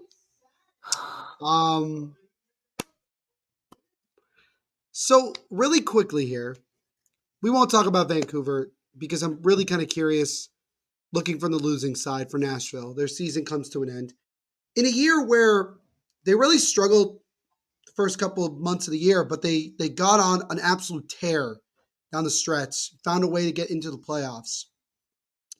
And they had a chance to go up 3-2 themselves, or go 2-2 after blowing a 3-0 lead and ultimately losing in Game 4. Then they found a way to win Game 5, force Game 6 back home here tonight, and they come up with not a single goal and lose the game with just 99 seconds to go. Where does Nashville go from here? I think Dylan brought it up, and we talked about it, Kyle, at length. So I want to kind of get Jimmy's perspective. Do you just try to retool moving forward, or do you start thinking about like removing some of the older guys and maybe rebuilding? I'm not gonna go as far as say rebuild. Retool's definitely the more proper word to use. Look, I love their head coach. I think he's gonna be there long term. Burnett sounds like he knows what he's doing. Yay. But if I'm being honest about, there is one particular guy that I would consider moving, and that's Ryan McDonough. I mean, you would or would not? I didn't hear you correctly. I would move him. Well, he's going to retire soon anyway. Well, it's either that or he retires because he's not the long-term answer anymore. He's not what he used to be. He still has maybe one more good year left in him, and that's about it, in my opinion. Other than that, so down bad. I would say just retool around Philip Forsberg and just try to get better support around UC Saros. Get better defensemen because some of these guys are old. They're past their prime. I mean, McDonough's probably going to either retire or play one more season. So I think Nashville's still heading in the right direction. This was just a very disappointing way to go out of the Stanley Cup playoffs. Again, considering the fact that Kyle's muted so we can't hear him. Sorry. But I think he muted himself. I don't think we didn't touch anything. I think we didn't touch anything. Kyle, unmute your mic, my guy. Or was that by accident? How do you not score against a third string goaltender? He made everyone look like he's Patrick Waugh back in the 90s. Yep. Well, you can ask Jimmy that from last year with the The Canucks. The Canucks have Same no vibe. business being in the second round this year. They're going to get shown up by Edmonton. McDavid and Draisaitl are going to make them look silly because they were slow tonight, just like Nashville. And I am telling you, they don't deserve to be here. They did not deserve to win Game 4 because Nashville handed that to them, and Nashville handed it to them tonight as well because they won a game 1-0 because they had one goal, and they had a one-goal game in Game 5 yesterday or whatever it was 2 days ago too. They don't deserve to be in the second round. They're going to get run over by Edmonton because they're going to have a field day with that goaltender when they ran it up on Cam and Talbot. Ouch. Jimmy, is this a clippable moment? Yes, it is. And now they're going to say Lindholm even won the trade more. They might even say that Zadorov's their god. That's the whole thing. Seriously. They might want to sign Zadorov long-term, which I hope they do. I hope they do. I hope you play DeSmith in the second round. Oh, jeez. I hope Demko plays because I want everybody to know that this team's going to get friggin' exposed. They're going to get exposed. Book it. They don't deserve to be in the second round. They don't. They didn't deserve to win Game 4. They didn't deserve to win Game 5, which they didn't, and they did not deserve to win tonight. I don't care if they were playing Nashville. That was not a good – they played well defensively, but you can't sit here and tell me that with – all their offensive firepower that they had all game. They couldn't get any. Soros was shutting the door, man. It was. McDavid and Draisaitl that, and can't exclude Hyman out of that conversation either because he had a sensational first round as well. Yes. You put them on the power play, you're not going to win that game. No, you're not. No, you're not. That's the thing. That's the thing. Edmonton's going to go into Vancouver, and for everybody in Vancouver that's talking, and I mentioned it before to Neil, but everybody talking about Vancouver being oh my God, like we already thumped Edmonton earlier on in the year. That was 7 months ago. Wake up. Wake up. That was 7 months ago. The Oilers are not who they used to be back in early October, November. That's just it. This is coming from a Flames fan. I hope the Oilers win. I hope they mop the floor with you because they don't deserve to be there. And thanks for all those 5 assets, Vancouver. Wow. It's a joke. So, wow. All right. Anyway, hope you had a good night. So I'm kind of worried about the next thing I'm going to ask. I'm just going to go for it and see where it lands. So now we have our second matchup of the second round set after tonight. So we have the Edmonton Oilers against the Vancouver Canucks. With that being said, we'll start with Jimmy this time. Jimmy. Probably a good idea. Kind of similar to how Danelle asked you earlier about the Rangers and Hurricanes. Your prediction, who wins between the Oilers and Canucks and in how many games? Well, Edmonton made me look like an idiot against the Kings, so hey, congrats to the Oilers. Yeah, right. You picked the Kings. I picked the Kings in 6 foolishly, but hey, I learned my lesson. I can't bet against Connor McDavid again, or Leon Draisaitl, or Zach Hyman, or any of those guys, really. I can't do it again. Oilers in 5. Jesus. 5 games. You know, Kyle's right. You know, as good as the third string goalie was for Vancouver, and he was very good, that ain't going to pick up against this team. This Oilers team with that much firepower on offense. Look, I get it. I may have my jokes about, hey, it's only 2 guys, McDavid and Draisaitl, but Zach Hyman's no slouch either. You brought it up on my show, Neil. He had 50 goals in the regular season. That was no slouch. Zach Hyman's good. Ryan Nugent-Hopkins, he's good. Last time I checked. And their goaltending is actually better than I anticipated. So, look, I still trust Edmonton, at least their goaltending at this point, more than I trust Vancouver's. Look, I feel bad for Thatcher Demko. I really do. I really hope he gets well soon. But I'm sorry. I love Vancouver. I love their fans as much as I like to have fun with them, especially you, Connor. All love to you. But I'm sorry. You ain't got a chance in this series. Oilers in 5. Okay. I'll make it quick. Kyle, Go ahead. Go ahead. Oilers in 6. 6. Hey, Okay. he's I got them in generous. 6. Okay. Fair enough. I was waiting for like Oilers in 3. I was waiting for was gonna Oilers in 3. say. It's going to be the same thing, though, with this series, in that home ice advantage is so critical. If anything, I think if the Canucks had a chance, I think – I don't know why I like it more. If I'm the away team, right, I would love being on the road games 1 and game 2. I want to take home ice back, right? I would love to have that opportunity. So, and I think Edmonton's got a really great opportunity going forward here in game 1. They're pretty well rested too. Not to say that Vancouver might not be, considering they had a pretty decent game tonight. But yeah, like I think if the Oilers can at least take 1 game here, it's going to be tough to win in that.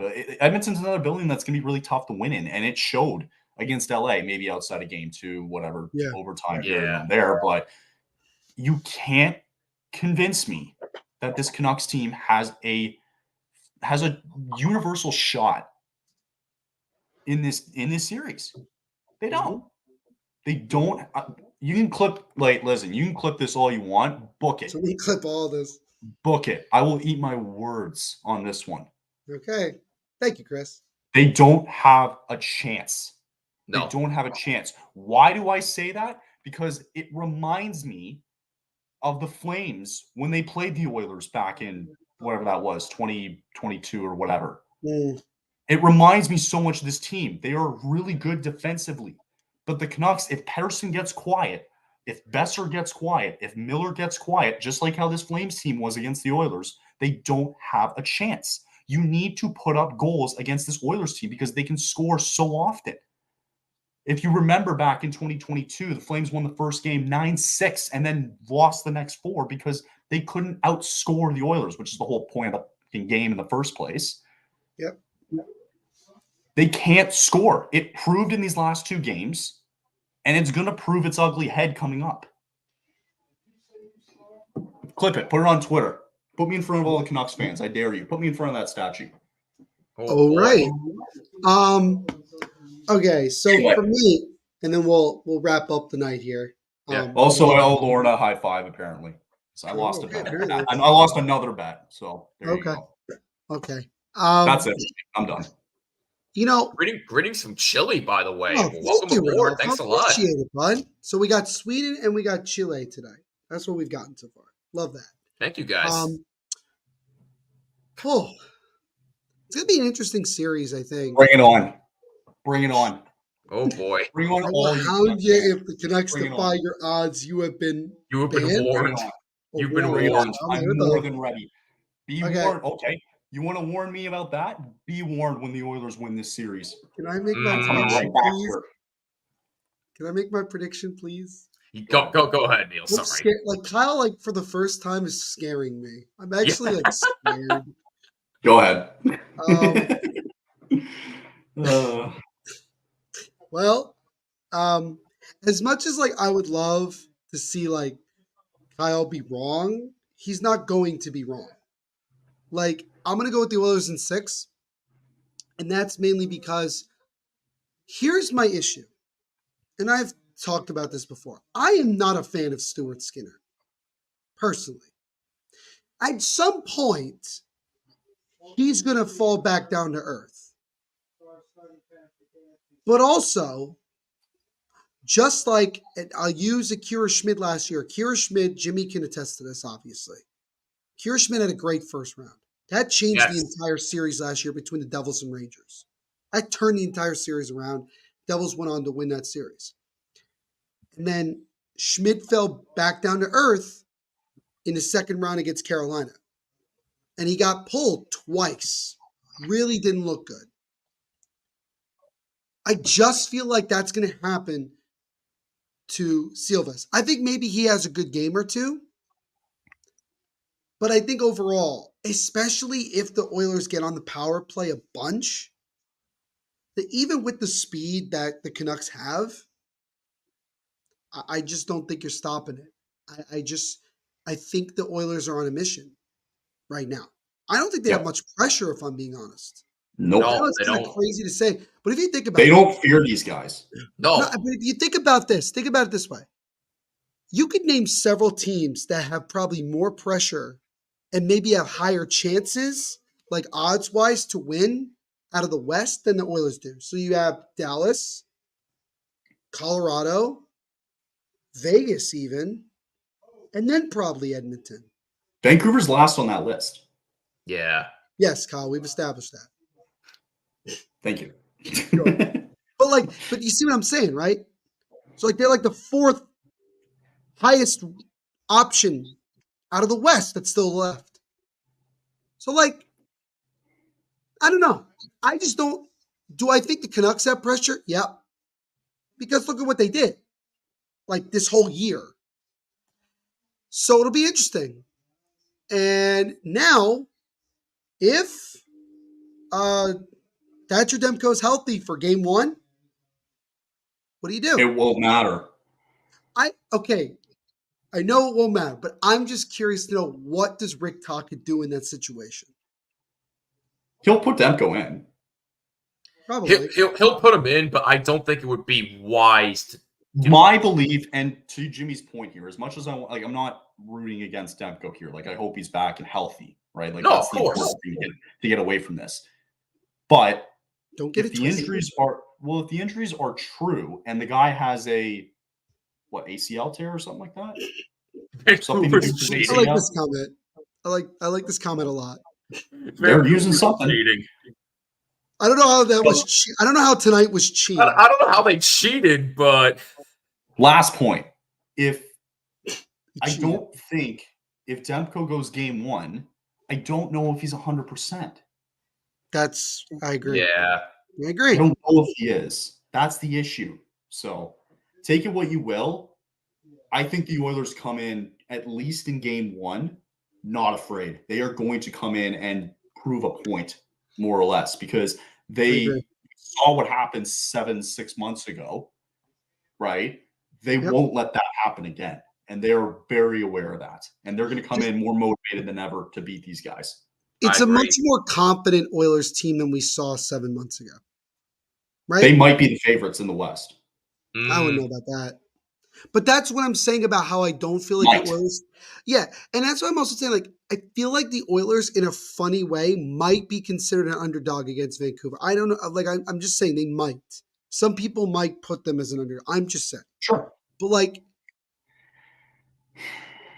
Vancouver better not lose a game at home. Because if they do that, you're in trouble. That's tough. Well, you say it all the time, Neil. You're not in trouble until you lose a game at home. Yep. The Predators were in trouble when they lost game 4 and basically blew the series right there. They could have been up 3-2 going into tonight, and we could be going to a game 7. It would have been worse, even worse, with losing tonight the way they did. That's my point. That's my point. So, so on that note, that's anyway here tonight, as again the Vancouver Canucks, thanks to a goal from Pia Suter with just 99 seconds to go in the third, propels the Canucks to winning the series against the Predators 4-2, and they will play the Edmonton Oilers. You okay, Kyle? Yeah, I think my eyes did something. I'm good. You guys twitching? You're like a bloodshot. Oh, jeez. No. They will take on the Edmonton Oilers in the second round of Stanley Cup playoffs. So again, thank you to everybody who hung out with us tonight. Kyle, great work as always. Jimmy, a pleasure to have you on, man, during the second intermission and obviously throughout the third. Do appreciate it. Before we do the rest of the sign off, Jimmy, let the folks know where they can find you. Yeah, so, excuse me. So, From the Blue Seats, a New York Rangers podcast, you can find it on YouTube and on all audio platforms. Make sure you search for From the Blue Seats, a New York Rangers podcast in full in order to find it on Spotify, Apple Podcasts, YouTube, everywhere you get your podcasts. You can also find us on Twitter and Instagram at BlueSeats94. Use hashtag BlueSeats to interact with us and all that fun jazz. But I really appreciate you boys having me on. And by the way, my new episode previewing the Rangers-Carolina series will come out probably either tomorrow night or on Sunday morning before Game 1 officially tips off. But, fellas, I appreciate you as always, and let's have a fun rest of this postseason. I can't wait. But you boys are the best. Thank you so much. Of course, Jimmy. And Kyle, man, I think you need the rest of the night off to just watch. If anybody needs the night off, yeah, I'm gonna go watch Gilmore Girls. Go watch Gilmore Girls. Enjoy yourself. And you can follow us on all social media platforms at hockeypodnet. And also, again, don't forget to leave a like, subscribe, and hit that notification bell so you get notified every time we go live here for live watch-alongs throughout the Stanley Cup playoffs, where we get a lot of fun and interactions just like you saw here tonight. Oh, and one more thing. I apologize, Neil. I forgot to mention this one more time. I will be streaming Game 2 of Rangers Hurricanes on Tuesday. I'm still unsure about Game 1, but I will be streaming Game 2, so stay tuned for that. And also to kind of, piggyback off of that, also on Tuesday night, we will be live for all of us suckers who our teams are not in the Stanley Cup playoffs. We will be live for the NHL Draft Lottery, which will happen before Jimmy will do the live watch along for Rangers Hurricanes game number 2. So we'll see who ends up winning the Macklin Celebrating Sweepstakes. Kyle and I had our fun earlier tonight with the Tankathon, and we're hoping for chaos, I think is what we're hoping for. So it should be fun. It should go Flames, go, baby. Go. Let's go Devils. I'll end with that. And one last time for the boys at home, you say Saros, you're a New Jersey Devil, bud. But in all seriousness, yes, Kyle, did you have something to say? No, go ahead. Finish I thought you took your hand off. Just making a pun. It's all good. But again, thank you to everybody who hung out with us tonight, and we will see you in the next live watch along. Once again, the final score from Nashville, the Canucks, with 1 goal, with 99 seconds to go in the game. Thanks to Pia Suter, win this game 1-0 and take the series 4-2 to advance to round 2 against the Edmonton Oilers. And Stefan was the closest, I think. Well, so were you, Kyle. Yeah, but he had Vancouver. He had Vancouver. So Stefan is the closest. Nobody got it right because nobody would have predicted the way the game happened today. But again, thank you to everybody who joined us. Continue to be the awesome people that you are. And as we always say at the end of every live watch along, make sure to rock on. Yeah, absolutely.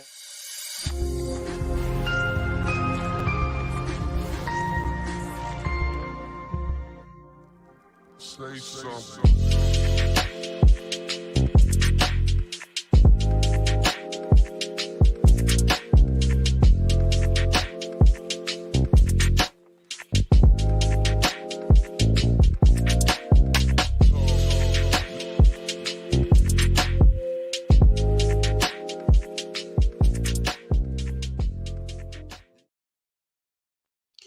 One goal